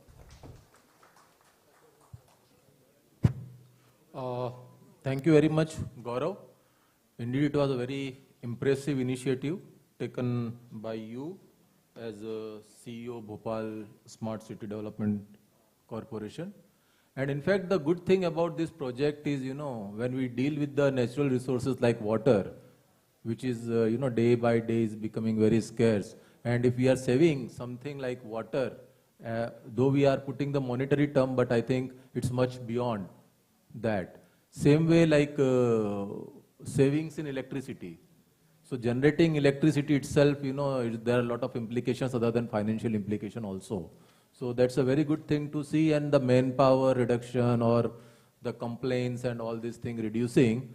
So, and the good thing about this project, what I understand is scalable or replicable. So this is, I think, for all of us, whoever is working in the states in this sector, can take a clue from this and try to do something about this type of system in their own states. And Jal Jeevan Mission is going on in a big way, not in the smaller like village level and all, but when we take about the bigger schemes, this definitely can be looked at. So thank you very much, Gaurav. And if anybody has any question or observation or comments, we can take, I think, 1 or 2, and then we can move to the next speaker.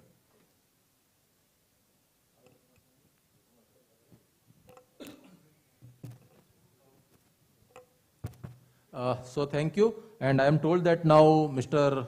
Mayank Chaturvedi, he is online, so he'll be talking about more Raipur Smart App. So welcome Mayank, and over to you. Thank you so much, sir. Good morning, all the respected attendees. I'm going to present on more Raipur Smart City app in integration with the digital door number project, which was implemented as a project, as a no-cost basis project. We did all of the project using our CSR funds from the bank holders and giving them certain area of advertisement on the digital door number plates which we installed on the properties. So it costed us 0 cost, and the estimated time completion of the whole project was 8 months. May I please have the slide? Thank you. Next.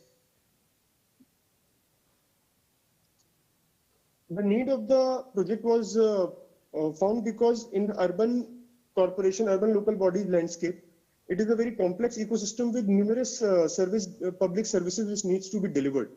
And we wanted to have a comprehensive one-stop solution where the citizen can come up with the grievances, we can deliver them the services, and we can also monitor the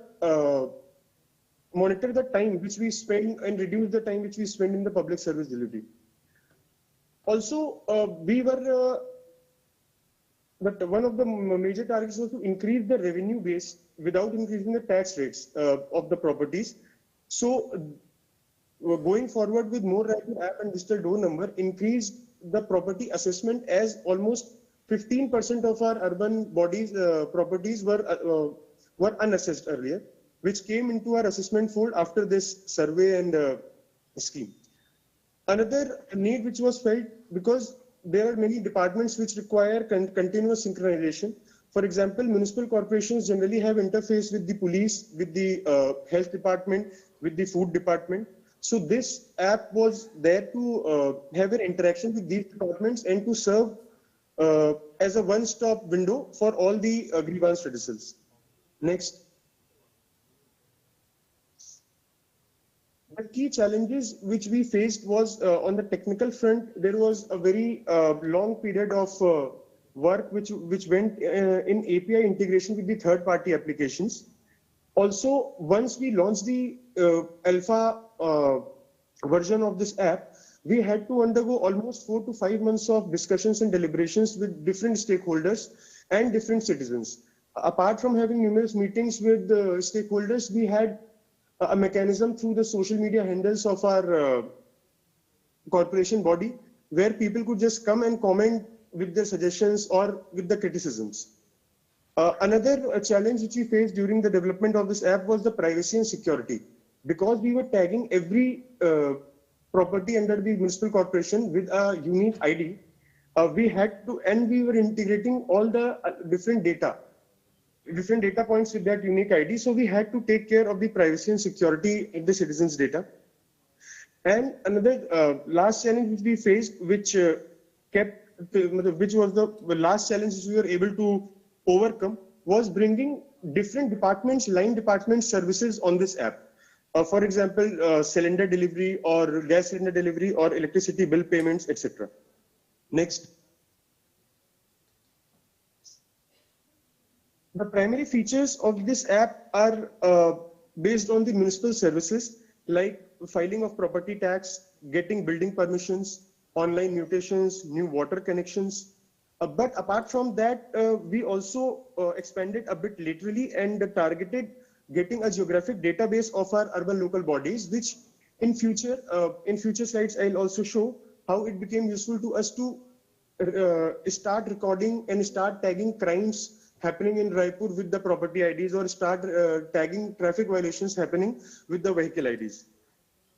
Another interface which we gave, another service which we wanted to give to the citizen was to monitor all the works, all the infrastructural works, or all the public service delivery works which were undergoing in their wards. So, for example, if in 1 out of 70 wards of Raipur there is a drain being made or a road being made, the citizen, the resident of that ward can see the physical progress every day. How much that work is complete, what is the financial progress, and what is the physical progress. Next. Some other features which we have integrated in this app, apart from all the grievance redressals of the line departments, we also tried to integrate certain amenities, the locational amenities services, like if in any public space some citizen wants to know where the nearest parking lot is or where the nearest public toilet is, then we tag those properties as well. Next. The implementation, as I earlier mentioned, it was in a very phased manner. It was a very gradual process because we also we never had an idea at the start that what product we want to make. So as when the discussions took place, our product expanded, and most of the IT-related work of this project was done by second year and third year BTech students of NIT Raipur. So it was a very rigorous process where all those students underwent an internship under municipal corporation and developed this app. The main focus of our product was making it as user-friendly as possible, which took a lot of effort because the government, generally the government interface with the public, the IT interfaces are generally, the graphic user interface or the usability of it are generally not very easy to use. So that was our focus, and that was some area where we had to work a lot. Next. The working of the grievance redressal mechanism, which is one component of the app, is based on a simple feedback loop, which either ends on the when the resolution of the complaint is validated by the complainant or by the citizen, and if it is still there, then it is escalated to another level. And all these levels have a definite amount of time in which they have to act. So this gave a very timed liability to almost all the steps of the hierarchy, which was ultimately monitored by the municipal commissioner at the topmost level. Next. Some quantitative outcomes are had for you to assess. We saw a drastic increase in property tax also, and the grievance and the grievance reporting also. Most of the time, as municipal bodies, we realize that we are not able to cater to the citizen demands, not because we don't have the capacity, but because it is not an easy task for the citizen to come up with their grievances and to make them heard. So we saw a very large number of increase in the complaints received also. Then number of online mutations increased, number of water connections, applications online increased, and so forth. Next. Coming to the qualitative outcomes, we realized were the first outcome was that there was a responsibility on everyone present in the loop to act timely, because almost all the time the unified display which we have shows all the complaints which go beyond the time limit in red, and these are being these officers or these departments are being regularly called and followed up with. Also, the status of the complaint resolution or the grievance resolution can be also monitored by the complainant or the citizen. So that also becomes a pressure point to perform to resolve all the complaints in a timely manner. And in the long term, after around one and a half year of this project, we saw a very explicit difference in the trust gap. Earlier, the trust gap used to be large because there was a belief that only 10, 20, 30% of the complaints which are being put up at the level of an officer will be complied with or will be resolved. But later, this trust gap decreased drastically. Next. In last couple of months, after the declaration, the National E-Governance Award, we have also expanded this app into 2 more domains. As I mentioned earlier, we installed the digital door number plates on 3.25 lakhs of properties, during which we also discovered 15% of new properties. Now this unique property ID is gradually being linked with almost all the departments, whosoever is coming up with us on the IT front. The first partnership was with the Home Department, the police, where we started linking unique IDs with the happenings of the crimes for data assessment or for future data analytics. Next. This is a recent development which has been done in last 15 days. We are now moving on to unique vehicle IDs, where the location of the vehicle, the emergency accidental services, and any penalty, fees, parking services can be availed through this More Raipur app and that unique vehicle ID. Next. With this product, we believed that eventually in future we will be able to cater to at least almost all our grievances received, and the property tax collection, which has increased almost 47% in the last 3.5 years in Raipur. We are of the belief that eventually in a short future we will be able to capture all the 100% properties.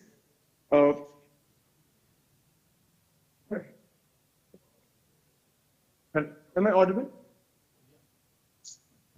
Yes. This also has increased the online payment of properties, and the whole effort which the citizen had to take to fill their property tax has decreased drastically. Now they directly, almost everyone is trying to fill it through the UPI and the payment gateway given on the app. So these are certain targets we have made in our mind. Thank you so much.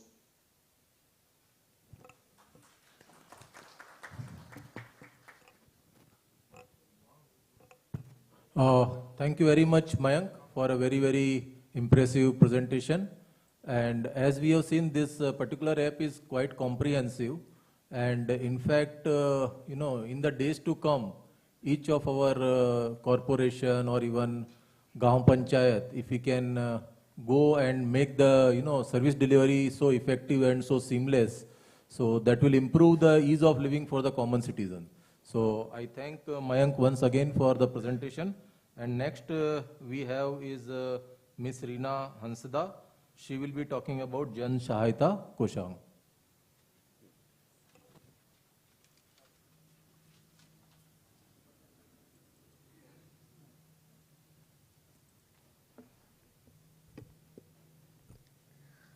A very good morning to all the dignitaries here, Secretary Sir and all the seniors, respected Chair, all the speakers and all other dignitaries who have joined us online. I'm here to speak on Jan Sahayata Koshang, Public Help Cell, an e-governance initiative of the District of West Simbhum of Jharkhand. It is basically a public grievance management portal where to increase the approachability of district administration to the people by ensuring timely resolution of all the issues by continuously monitoring it. What is special about this project is that as of now, even the state of Jharkhand, we do not have a comprehensive grievance management portal. Though different departments do have the grievance management cell, but it is a unified comprehensive portal is not there in the state, and also none of the districts have it. So before I explain the initiative, I would like to give a brief detail about the district that I come from. Please put the PPT. Is the PPT on?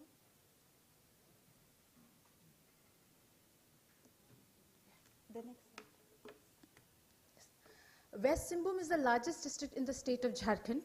It expands to over 5,000 kilometers, and it has a population of 15 lakh, over 15 lakh. That was back in census 2011. So it has a population of 15 lakhs that are scattered across the hamlets and villages in the forest in the hills. It is covered by the Saranda forest. It covers covers actually 46% of the entire area, and it has a tribal population of 67%, mostly Ho tribe, Munda, Santhal, even Khariya and the Uran tribe are present, and also some of the particularly vulnerable tribal groups like Savar and Pahadiya, and also the Biho tribal groups are present here. The literacy rate in the district is very low. It's 58% as compared to the state, that is 66%. And we can only think of digital literacy. And also that since the expanse of the area is very, since the expanse of the district is very big, and also it's a difficult terrain, so people have to travel for over 100 kilometers for 3 to 4 hours to meet the Deputy Commissioner to redress their issues. So this initiative has been very helpful in that regard. I would also like to tell about the other issues that the district faces, like left-wing extremism. It is still present there, and also that many areas in the district are still very difficult to access for the district administration. Mostly the tribal population there are dependent on the forest products for their livelihood, and most people only live, barely manage to live hand to mouth in the villages. And as is the typical characteristics of the tribals, that they are shy, they are very, they don't come to the offices, and even for their own the benefits that they are eligible for, let alone the grievances, they don't even ask for the benefits that they are eligible for. So in that front, the district administration has to be very active, proactive in delivering the services, as well as to go to them and ask for their issues about their problems and to actively redress them. So in this background, I would like to explain about the Jan Sahayata Koshang. Next slide. These are the salient features of Jan Sahayata Koshang. First is that we have the dedicated team of workers. This initiative has been launched in partnership with the Piramal Foundation, and there is a dedicated team of workers who are actively tracking the complaint. These are called the Karuna Fellows, and also the grievance managers who register the complaints, allocate it to different departments, get it resolved from the departments, and also take the feedback from the complainants, and only then close the complaints. There are multiple sources of complaints. Like complaints are registered through calls, emails, WhatsApp, or even through social media. Also, there's a feature of multiple allocation. It might happen that a complainant comes with a particular issues, but that complainant might be eligible for other benefits also. For example, suppose a person has come up with any issues related to Manrega and he might be eligible for ration card, and he might be eligible for other benefits also. In that cases, those complaints are also allocated to the other department so that a comprehensive benefit can be given to that complainant who is eligible for that benefit. Also, this application is also available in the mobile, so it is easy for the officers to follow up with the complaints that are received in their login and also to resolve them. So the entire online tracking of the grievance cycle happens, and this is through the medium of Karuna Fellows or the grievance managers. Feedback mechanism, just as I spoke about, that the departments to which the complaint pertains, they only resolve the issues. They do not close the matter. This is only closed after the Karuna Fellows follow up with those complainants, and if they are satisfied, only then those complaints are closed. And these are weekly reviewed by the Deputy Commissioner himself every Monday, so that we know the status of the complaint. Like most of the complaints that we receive, we try to solve them within 1 week, but at the most, if it stretches to 21 days. And also there is a feature of technical closure. There are certain matters which might not pertain to civil administration, or that might not be resolvable within 21 days. In that cases, we do update the complainants about the progress in the, on the issue, and then we go for technical closure. So the next slide. This slide shows the complaint flow. As we can see, that complaints, as the complaint is received, the Karuna Fellows or the grievance managers, they will receive the complaint, they will register it, and then allocate to the department to which the complaint pertains. And then it is followed up with the department. They will resolve it and also update the supporting document in relation to the resolution. And then the Karuna Fellows will follow up with the complainant. If they are satisfied with the resolution, then they will close the complaint. Next slide. This is the analytics for the review. So just as we can see in the diagram, even if this is an online portal for the grievance redressal, we can see that around about 80% of the complaints that are coming is through the medium of call, because the digital literacy in the district is very poor. So most of the people barely manage to use those basic phones only, and smartphones are not that prevalent, especially in the deep pockets, especially in the tribal population. Next slide. So these are the benefits that we have seen through this public health cell. First is the faster complaint resolution. Earlier, people, as I said, people used to come from far off blocks, like far off places that were over 100 kilometers. They had to travel 3 hours, 4 hours just to meet the Deputy Commissioner on Janta Darbar Day, on Tuesday, on Friday, as Janta Darbar is held. And since the Deputy Commissioners are also engaged in other activities, it might happen that their grievances are not heard, and it might not be resolved. It's difficult to follow up with those complaints if they were resolved or not. But this portal has helped in tracking those complaints and making sure that those complaints are resolved. Ease of accessibility. Now, it has helped the people like even if they don't come to the districts, through mobile, through other medium, they can make their grievances heard, and we make sure that those complaints are resolved. This is suited for the digital illiteracy. As I said, the people are not digitally literate to even access the portal. In that case, our Karuna Fellows or the grievance managers, they are very well trained. They assist the people even in formulating the complaints and then registering it, allocating it, getting it resolved, and then closing it. Removal of language barrier. Most of the Karuna Fellows are young tribal girls, and they are very well versed with the local languages. Since I said that, as I told, that mostly the district is dominated by the Ho tribe, and people do not even speak Hindi. When they come to meet the Deputy Commissioner, they don't even come with a formulated letter. They just come to get heard. In that case, these Karuna Fellows, they assist them to formulate a letter even, and then register it, and then the further process moves forward. And quality monitoring is one of the important and special feature about it, because the Deputy Commissioner himself is so invested that every Monday he is following it up, and also the Karuna Fellows are following it up with the complainants. And it ensures the accountability of the officers also, because the real-time dashboard monitoring, as Deputy Commissioner can see it, also the officers, we also have the login ID, so we can monitor that how many complaints have come and how many have resolved and how many are still pending. and the transparent visibility of the complaint status. So, so this is a very small initiative, but I think it is a step in the right direction, because earlier we did not have any database to see that how many complaints are coming and what is the focus area of the district. But as of now, like since the initiative was only taken in 2022, but as of now we have more than 5,000 complaints, and round about 70 to 80% have been closed, and some are there for resolution. So in the near future, sir, we are also making an effort to make this independent public help cell desk in every tehsil and every block. As of now, it is only managed from the district level, and in near future, the citizens, when the digital literacy grow, they might also be able to register their complaints independently through the portal. Thank you so much. Yeah. Thank you, Ms. Reena, for a very, very good presentation on the public grievance redressal system, and using the technology and that particular thing for very effective redressal of the grievances. So we have finished with all the speakers. So if it's a very good presentation. The Jharkhand one is a very deeply touching presentation. Okay. I was recalling we had a faculty in LBSNA when I was a probationer, Srimati Jalja Sinha, 1974 batch. He had served in West Singhbhum district as district collector.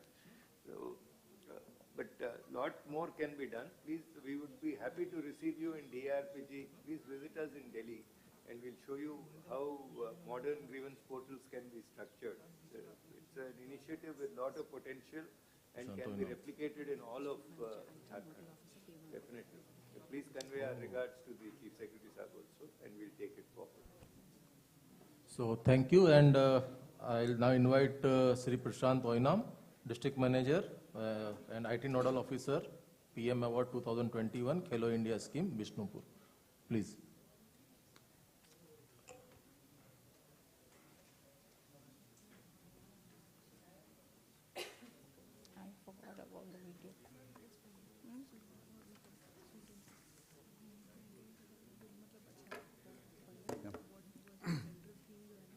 Good morning, sir, and good morning all, Karamjari. And is it okay? Yeah. Backbencher in the class and last speaker in the function are always dangerous. And first of all, I would like to start with our journey, the journey of Bishnupur District Administration towards this PM award. Our journey starts from November 2016. And we luckily got our PM award at the first time, 2018, promotion of digital payment, and second, next award, digital transformation award, 2019, and PM award 2021, again on this scheme, which I'm going to present today. And in all three, the only common theme is Prashant Oinam. I am the nodal officer for all this project, and we did it under the supervision of all the deputy commissioners. And they guided me, they supported me like anything. And before starting this, I would like to share a good news that our Naurem Rosivina silver medalist, Asian Games, yesterday she was awarded with Arjun Award. And she is also beneficiary of our district sports development fund, which was formed by utilizing the 20 lakhs which was awarded during the 2021 PM award. And I will start with my slide.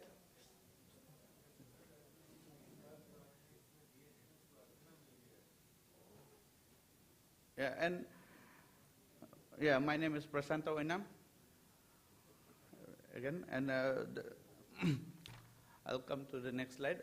As we already know that our population is very less, only 23 lakhs population, and as we compare to India's population, we are only 0.23 for Manipur, and for if we check the area size, land records, land area size, it's only 0.68, very small, but we are contributing towards sports.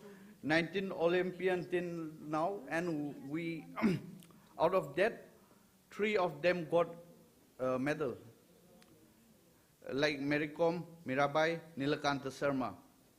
And Nilakanta is also from our district, and this Loktak Lake is not only the tourist attraction point. This also provided this many facility to the sports person, and water sports also promoted by this Loktak Lake. And the sports person who are very poor and who cannot afford this food nutrition at a very expensive one, they consume this protein from fish and the iron from the aquatic plants. And I will come to the next slide, that is game, sports, and culture. And most of them knows that our sports is already in our culture. And we have many indigenous games, like Mukna, wrestling, Yubilakwi is a kind of rugby, and Sagol Kangzai is the polo, Huyel Lalong is the martial arts, Tangta is sword fight, and Hyang Tanava is boat race. And one more policy we use is one locality, one ground, and one pond system. If you go to the Manipur, you will find one pond for one locality, and near that one playground like that. And we have community halls also. And after that, in most of the festival, we focus on the sports thing. Serauba, we used to climb hill, mountain, and trekking, and everything is our this. And in Kalen Lai Harauba, which is the summer festival, it will start during the May and June. In that, there will be marathon, lamjen, mukna means marathon, and wrestling. And on the closing day, it will happen. And during the Yausang also, there will be a small club will be doing their sports competition at their level. And Kamba Toibi is the folklore for Manipur. In this also, it contains many sports. Lamjen, Mukna, Kangzai, and Kai Fava is the catching the tiger. In ancient Manipur, and sometimes improper nutrition happens. And one more thing is lack of state-of-art infrastructure. We have only one this boxing ring in the whole district, that is at the Sai complex, and we don't have another. And if the player want to practice, means they will mark some line and they will practice the boxing and they will win the medal at national level and various level. And lack of sports scientists and lack of coaches. We have coaches, but we don't have, we face a problem of lack of this international level coaches. That is our main this reason for reducing our this medal tally in the Olympic and Asian Games. And sometimes they face a problem of connectivity and transport.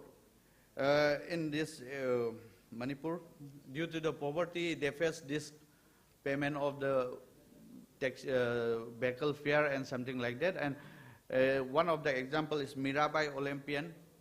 She also faced the same thing, and she took help of this truck transporter, something like that. And I'll come to the policy.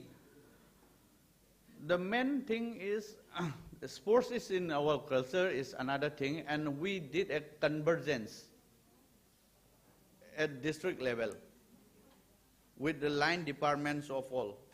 And construction of sports ground. This sports ground is developed under the Narega fund, under convergence, and this got A class, A grade certificate by All India Football Federation. Now it's more beautiful than this one. And MCA project, we are applying for many sports. And CSR also, a sports training academy, we have for grassroots and convergence, grassroots training and convergence, we did the, I think, best, we can say. And yeah, I'll come to the next. Here the photograph is for Dheeraj, national goalkeeper, and Dheeraj Silky, all are from our district. and they played from the MO5 Academy from my hometown. And that academy is now becoming more famous for producing such type of player. And district administration, one of the special drive which we cannot worry is in Beti Bachao Beti Parao scheme, we did the training for self-defense to the women. And okay, yes. Under this Khelo India scheme at our district, many venue, one swimming pool amounting to 4.986 crore is about to complete, and we are focusing on the swimming, athletics, and shooting because it has many events. And if we want to increase the medal tally in the Olympic or Asian Games, we need to focus on this. But we don't have a proper standard swimming pool, and we are focusing on this. And one more thing is under Narega scheme also, we are trying to make one trap and skid shooting range. And okay, and here the District Sports Development Fund is the one of the major steps taken up by the district administration by utilizing the 20 lakhs award money of PM Award 2021, and we are providing their traveling money, TADA, for going to outside India or national level. And for organizing one sports competition at district or state level, we are providing them 50,000 like that. And another thing is Bishnupur District Relief Camp Sports Program. We have started and utilizing this under the District Sports Development Fund. And due to this present crisis in Manipur, there are 8,000 something people in our relief camp, and from that 1,166 inmates enrolled in 22 sports disciplines. And now this trial is about to start by the different clubs from outside the Manipur, and they will get a livelihood after that. And yeah, I will come to this next slide, the impact. Main impact of our sports, the promotion of sports, Khelo India and district is the main important is one is insurgency, solve the insurgency problem and substances and drug abuse. As we face the problem of insurgency during 1980s and 2000s, we during that, if anybody don't have livelihood, their means was to join such type of things. And after that, sports is one of the major factor, and drug abuse also, it was solved. And for job generation, employment generation, only this water sports complex provided more than 100 government jobs to the player. And socio-economic impact, this give highest, I think, socio-economic impact around rupees 200 crore as this money, salary or prize money or incentive money is come every year to our district by this 2,000 player. And one more impact is more than 2,000 national players we have, and 60 sports infrastructure, and more than 25 sports disciplines are present at our district. And school register was only 83.78% at that time, and now it's almost completed. And convergence, under the convergence we have done a floodlight, and players of water sports complex won 222 medals during the 2019 national and international level. Prashant, we Yes, are running short of time. If you can Yes, sir. finish it in next 2-3 sir. minutes. Yeah, I'll sort it up. Way ahead is more stiffer, and the latest thing we are going to adopt is AI-based district sports data repository system. Only the last line. It will provide us transparency, accountability, efficiency, ease of business doing, and completion. And any player can claim this sports travel expenditure of anywhere like this on a click. And in this, we will put deep learning and deep learning, machine learning, etc. And in this, one more feature we are going to put is ready-made RTI facility and PIL support system. If they have doubt, they can click and they can get. And yeah, this is the launching of District Sports Relief Camp program by our Minister, Govindasji. Thank you very much. Thank you, Prashant. Yes, and this shows what sports can do to a district, and very impressive. So now we are at the end of the session.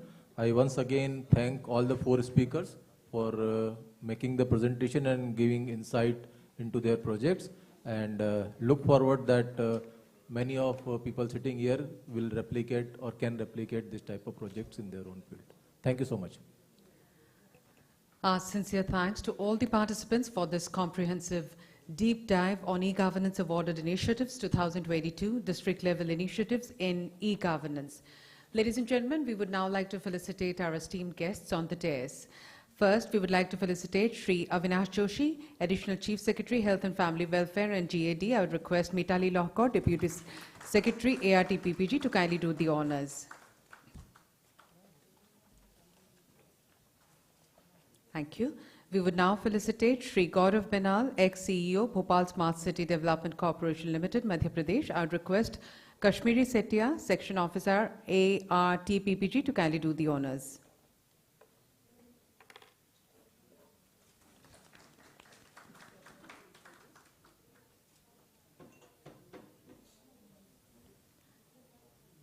Thank you. We would now felicitate Reena Hansra, SDO West Singhbhum, Jharkhand. I would request Pranjal Rai, Section Officer, ARTPPG, to kindly do the honors.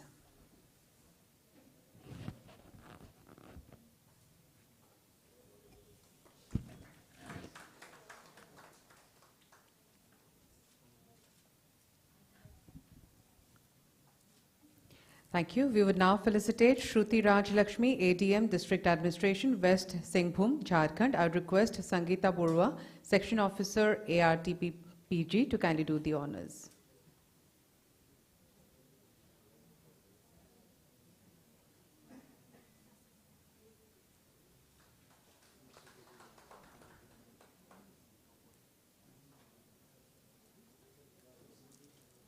Thank you. We would now felicitate Prashant Oinam, District Manager, IT, Nodal Officer, PM Award 2021, Khelo India Scheme, Bishnupur.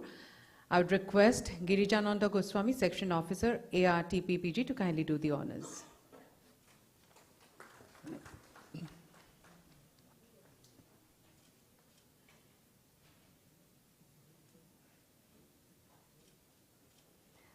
Thank you. I'd now request our esteemed guests on the dais to kindly step forward for the customary official group photograph.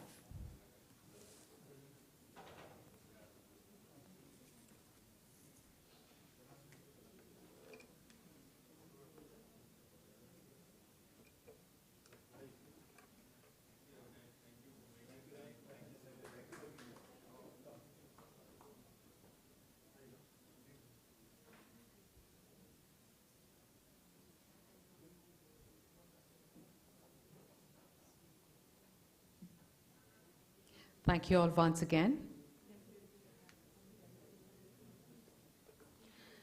I would now request Shri Puneet Yadav, Joint Secretary, Department of Administrative Reform and Public Grievances, Government of India, to kindly deliver the keynote address on National E-Governance Service Delivery Assessment, NESDA, the way forward.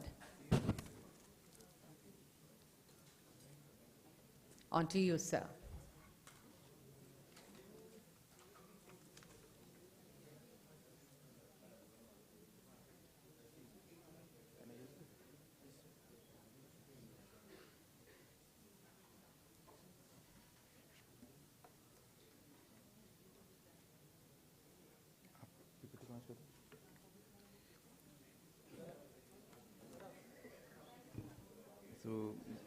Good afternoon, everyone. I want to thank Secretary DRPG, sir, ACS Assam, and the audience present here, and all the audience connected through video conference.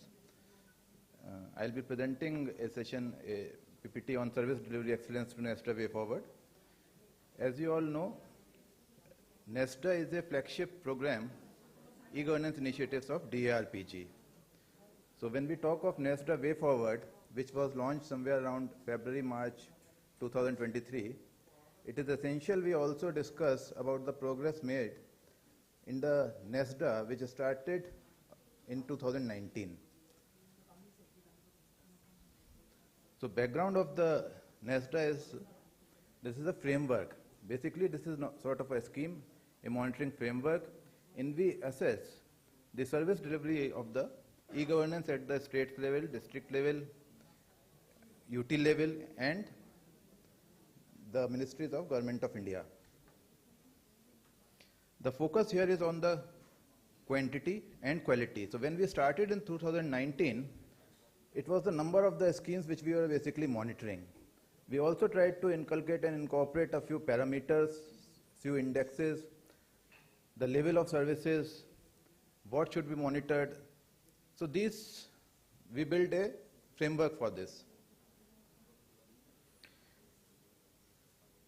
We had discussed a presentation about the unified portals yesterday. So when the process started, we observed that the services are being delivered in a very fragmented way. There are a lot of websites, different portals. They are working in silos, they are not interrelated, the databases are not interacting. So this framework tried to bring all these things together, and in which we can get insight into how the states are doing, how the ministries are doing on the e-governance initiatives. Basically, the focus is on the citizen and how a citizen, this is a transition, this is basically a journey. In NESDA, we tried to share and replicate the best practices. The first NESDA report was brought out in 2019, it's a 2-year report. The next one was brought out in 2021, and the third is under preparation. For the NESDA way forward, we have started a PMU. We have a team working from March 2023, and they have a dashboard in which states, basically all of you who are participating here, the spokes, they are entering the data, they are updating the state's progress. So briefly going through the service, how this framework was created. It was created using 7 parameters of accessibility, ease of use. When we are judging a service or a portal, a state portal, city portal has been actually incorporated in the NESDA 23, or the UT portal, the information how people get about the state, their services, and the ministry portal. So these are judged on these 4 parameters: accessibility, ease of use, content availability, and information security and privacy. But states are also delivering services to the citizens. Union territories also are delivering services to their citizens. And ministries are also running their flagship schemes in which services are being delivered. So when we assess a service, we also add 3 parameters: end service delivery, integrated service delivery, and status and request tracking. So if you have applied, you should know what is the status of my application. When we started in 2019, these were the 6 leading sectors which were started: finance, labor and employment, education, local governance and utility service, social welfare including agriculture, and environment. In this, if you see, out of these sectors, 6 sectors, 53 mandatory services were created under NESDA. Now, what are these 53 mandatory services? We can actually go and have a look into it, but this being the last session and we have already spent a lot of time, I'll just tell you how these services were spread across these 6 sectors. Finance, there were 13 services which were considered as mandatory. These are G2C and G2B services. In labor and employment, there are 7 services. In education, there are 4 services. Social welfare, 10 services. Local governance, 15 services. And entertainment and environment, 4 services. What we are saying, that these are mandatory services. It is essential that all the states and delivery union territories, they deliver this service to the local citizens. We'll see the spread, how each state is faring in a short while. But this is something which should not be ignored. which you are already, people are intending the service, and if they are not delivered in the physical online mode, e-service mode, then people actually are going to a government service office and asking for a service in a physical mode. So basically they are going and meeting an officer who is giving them time, say I am not here, you have to come again. So these are mandatory. But is it only these 56 or 53 services we are talking of? No. Actually, when we started monitoring this framework and we started looking into the services, the horizon in which the states were giving these services, we saw there are hundreds of services which states are giving. Hundreds of services. And this spread is very wide. Some states are giving non-mandatory 100 services, some are giving 200. Some states have actually reached a number of 1,000 services which they give in online mode. So in 2019, central ministries, these were the ministries which we were covering, and around 29 services of these ministries were being given to the end users. Now, how do we monitor and how do we assess the quality of a service? This is a very elaborate and a very, very in-depth questionnaire. And for the first 4 parameters, if you see, which are common for the state portal, UT portal, ministry portal, first 4 rows if you see, there are no figures in the last 2 columns. So these, we have around 40 to 45 questions. This is in 2019. The number of questions has increased in 2021 and successively in 2023. And for the 7 parameters, when we are talking of the services, there are almost 77 questions in the 2019 survey, and this number has increased subsequently. So this is the level of scrutiny that individual service is going through.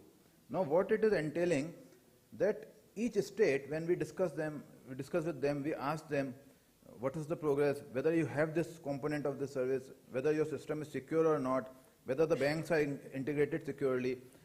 If it is not there, then the states and the UTs are pushed to develop this, to get this infrastructure incorporated.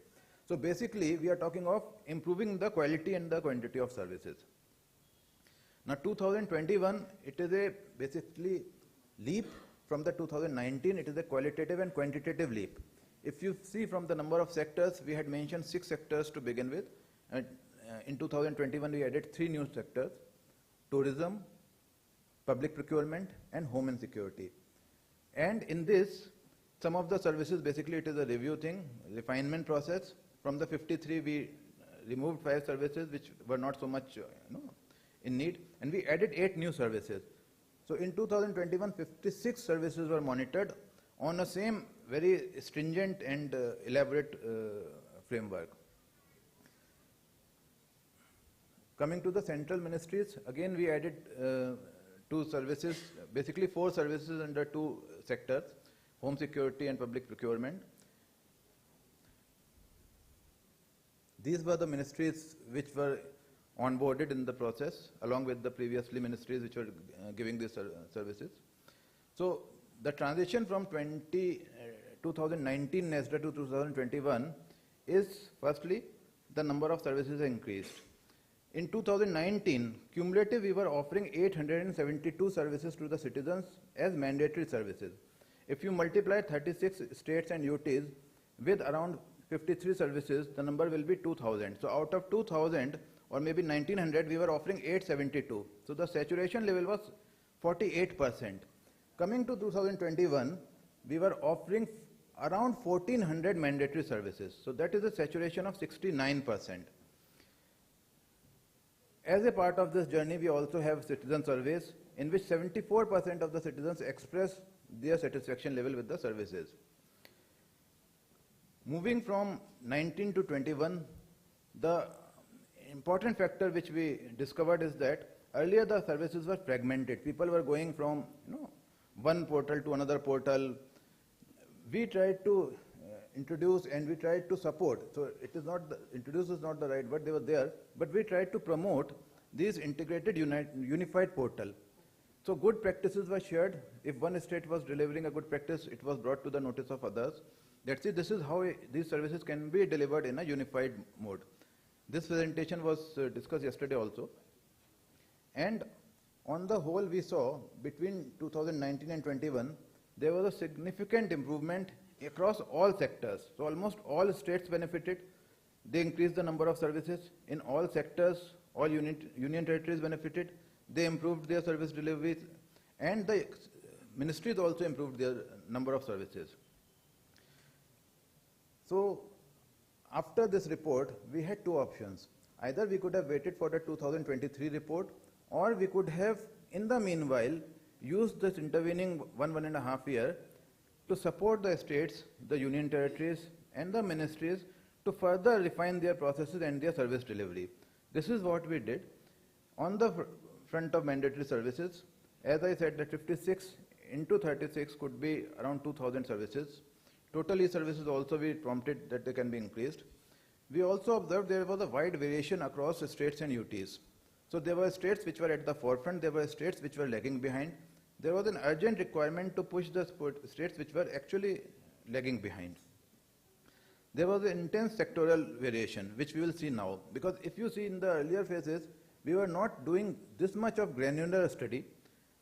Coming into Nesta way forward mode, we actually started digging deep into the individual sectors.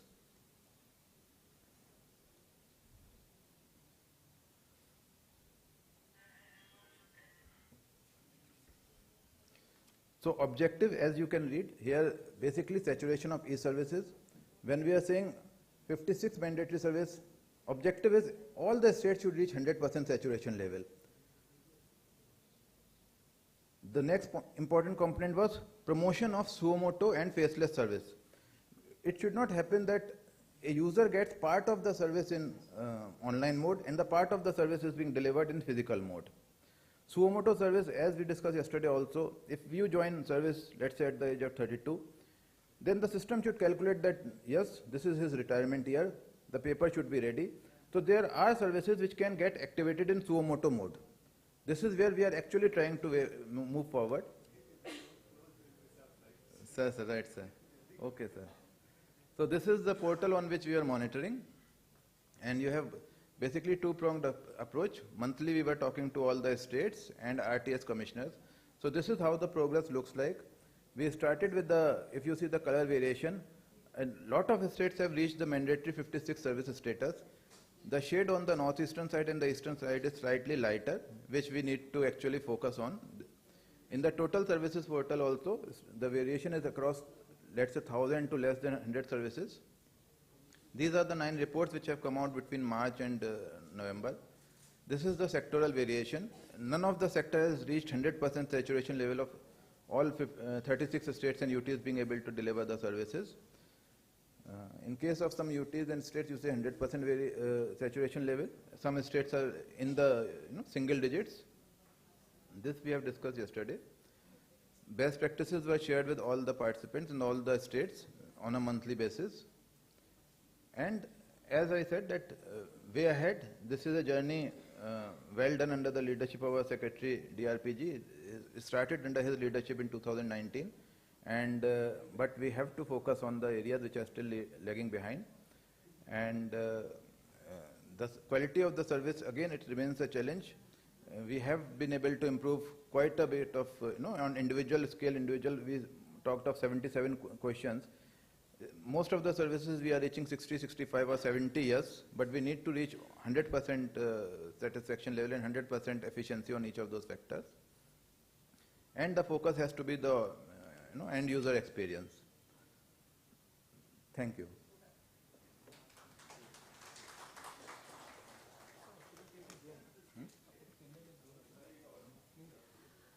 Thank you, sir, for sharing your valuable thoughts. Ladies and gentlemen, the valedictory session is scheduled to start immediately. Should we start with that? Yeah. Ladies and gentlemen, we are deeply honored to have with us Shri V. Srinivas, Honorable Secretary, Department of Administrative Reforms and Public Grievances, Govt of India, Shri N.B.S. Rajput, Joint Secretary, Department of Administrative Reforms and Public Grievances, Govt of India, and Shri Shantanu P. Kortmare, Commissioner and Secretary, Administrative Reforms and Training Department, Govt of Assam. I request you all to kindly come forward and take your seats on the dais.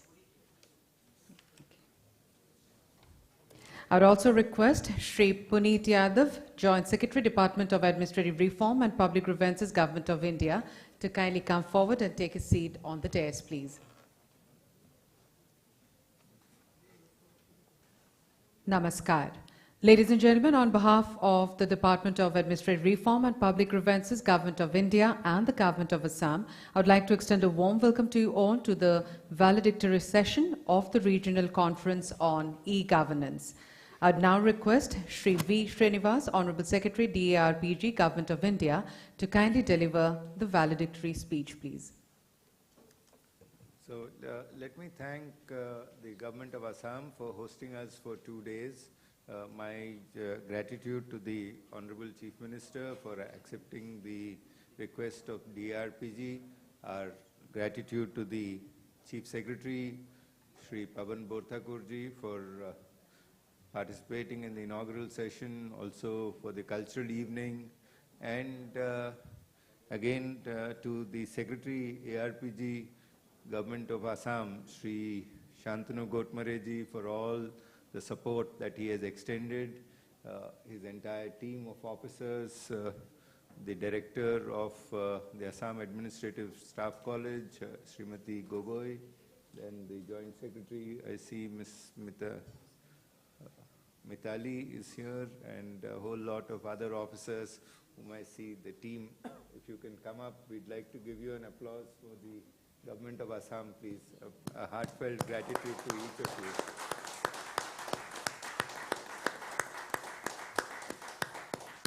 Thank you all, thank you.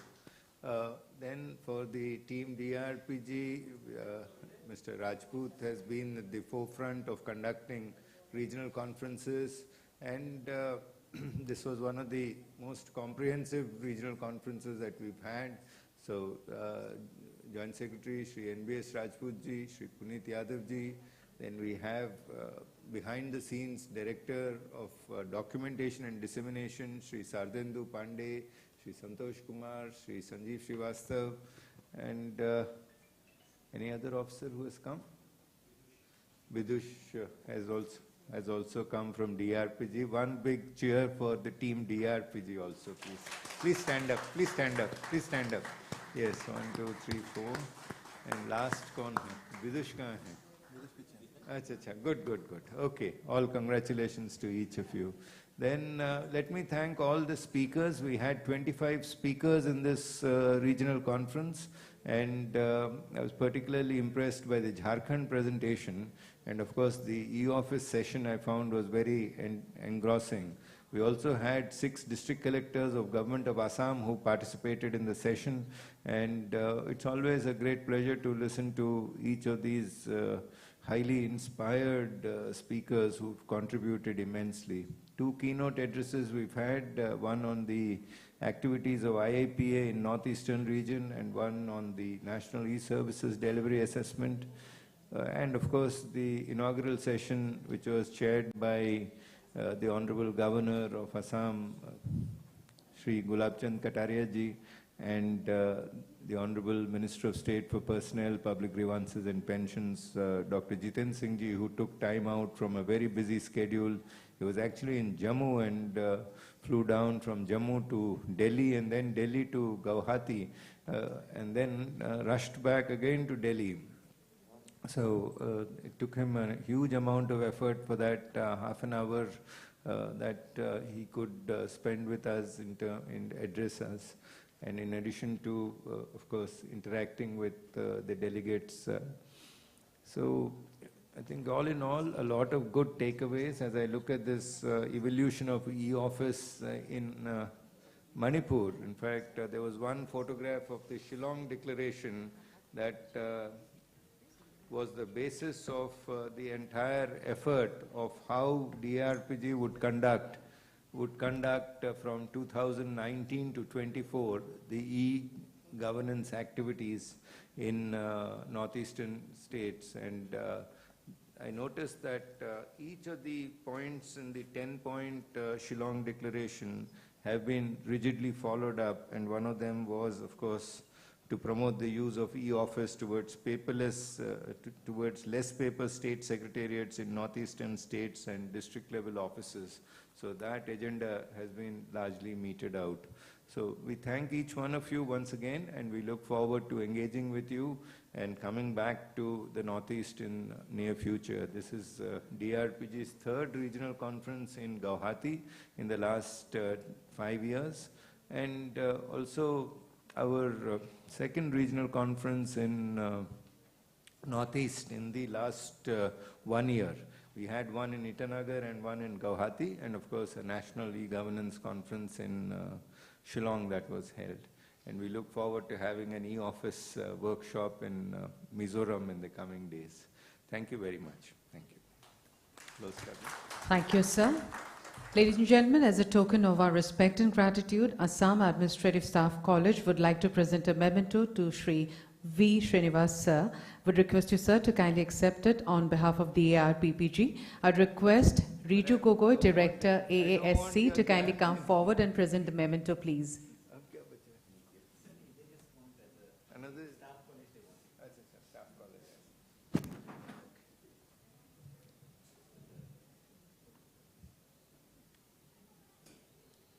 Morning, there was a visit to one of the wildlife sanctuaries. I was told a lot of officers went for that. कोई गए हैं यहाँ से? नहीं. 5:30 का कोई नहीं गए हैं. अच्छा, okay, okay. It was too early in the morning.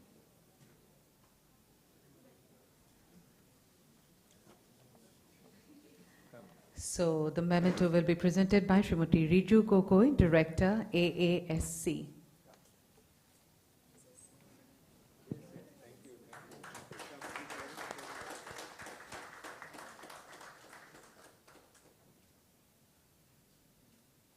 Thank you so much. Yes, yes, we are with you. Thank you so much.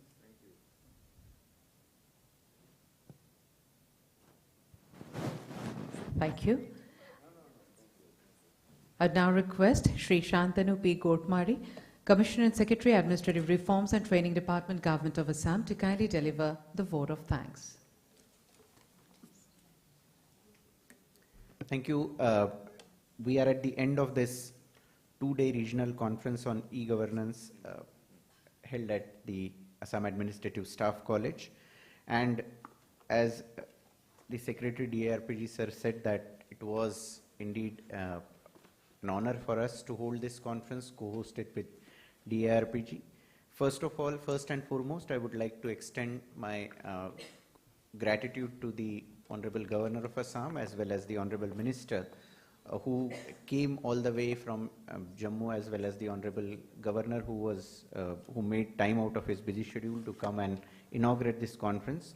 My sincere wishes also for the sincere thanks to the Secretary DARPG, Shri Srinivasan sir, for giving us this opportunity to co-host this conference, and also to the Chief Secretary, Government of Assam, who encouraged us, guided us throughout this entire process. My thanks to the NBS Rajput sir, who sort of took a lot of meetings with us and guided us throughout the entire process. Puneet Yadav sir, who presented a very thorough framework of NASDA as well as guided us on the entire proceedings. My thanks to the team DARPG, Deputy Secretaries, Under Secretaries, and the entire team who came all the way from Delhi and were present even before the conference, and we had really, really long interactions during this process. All the participants who were there, coming from various states, who have joined either us through VCs, we understand that this is a long journey that they undertook to come and participate in this conference. So my sincere thanks to all the participants who made it possible to come here, as well as took effort to join us through VC wherever they were there. All the other participants and delegates who participated, I'm sure most of the Government of Assam officers would have taken the learnings from this conference and would implement it their respective places. Of course, now is the time to also to thank my team, who was the team of Directorate of Training, my ART PPG team, who stood by me and sort of shouldered most of the responsibilities, because whenever a conference of this nature happens, there are a lot of wheels that move in terms of the logistics, fooding, in terms of the arrangements, and everything, and they really shouldered this responsibility well, including the protocol officers who took care of all the officers who came here. My ART PPGs, all the dealing assistants and other officers were also present in the full force during this thing. My sincere thanks to them. My thanks to all the technicians who were here, who supported us for the almost flawless conduct of this, barring 1 or 2 notches. But it was, I must say that it was in an e-governance conference, the digital sort of media played a very big role, and we were there. My thanks also to the media personnel, to all the people who were here. In terms of coverage of the conference, we have got a very, very good coverage of the conference. I, once again, on behalf of the Administrative Reforms Training and PPG Department of Government of Assam and the Chief Secretary Government of Assam, I thank the DARPG Government of India for giving us this opportunity. And we hope to see you soon, sir. As you know that when the Delhi is hot in the months of May, usually this part of India is quite pleasant. So we hope that we will be able to reconvene again, maybe at Mizoram, as sir said, and we hope to see you again in the staff college soon. Thank you so much. Thank you, everyone. Thank you, sir. Ladies and gentlemen, this brings us to the close of the valedictory session of the Regional Conference on E-Governance. Thank you all once again. I would now request our esteemed guests on the dais to kindly step forward for a group photograph, which will help preserve the memory of this momentous event. Thank you all once again.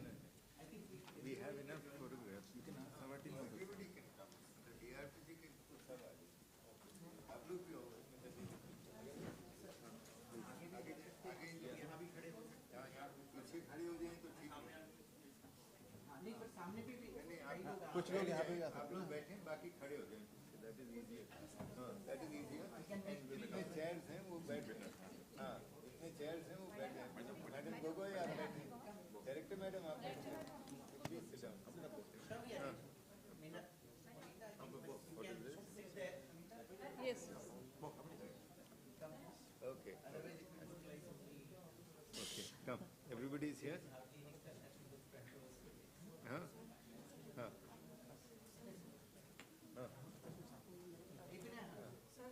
Yes, आगे ना सब, आगे हैं सारे. Yes, बधाई हो पांडे जी आपका. First RC, congratulations. First RC, first RC. Jaipur में कहाँ थे? ये ब्रसेल्स में थे.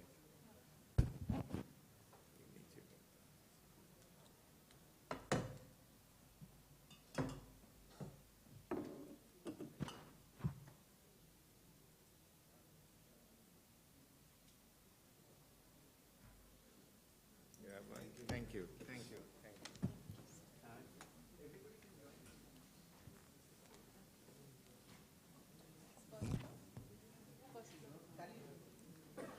I would now request everyone present to kindly proceed for lunch to the first floor. Thank you.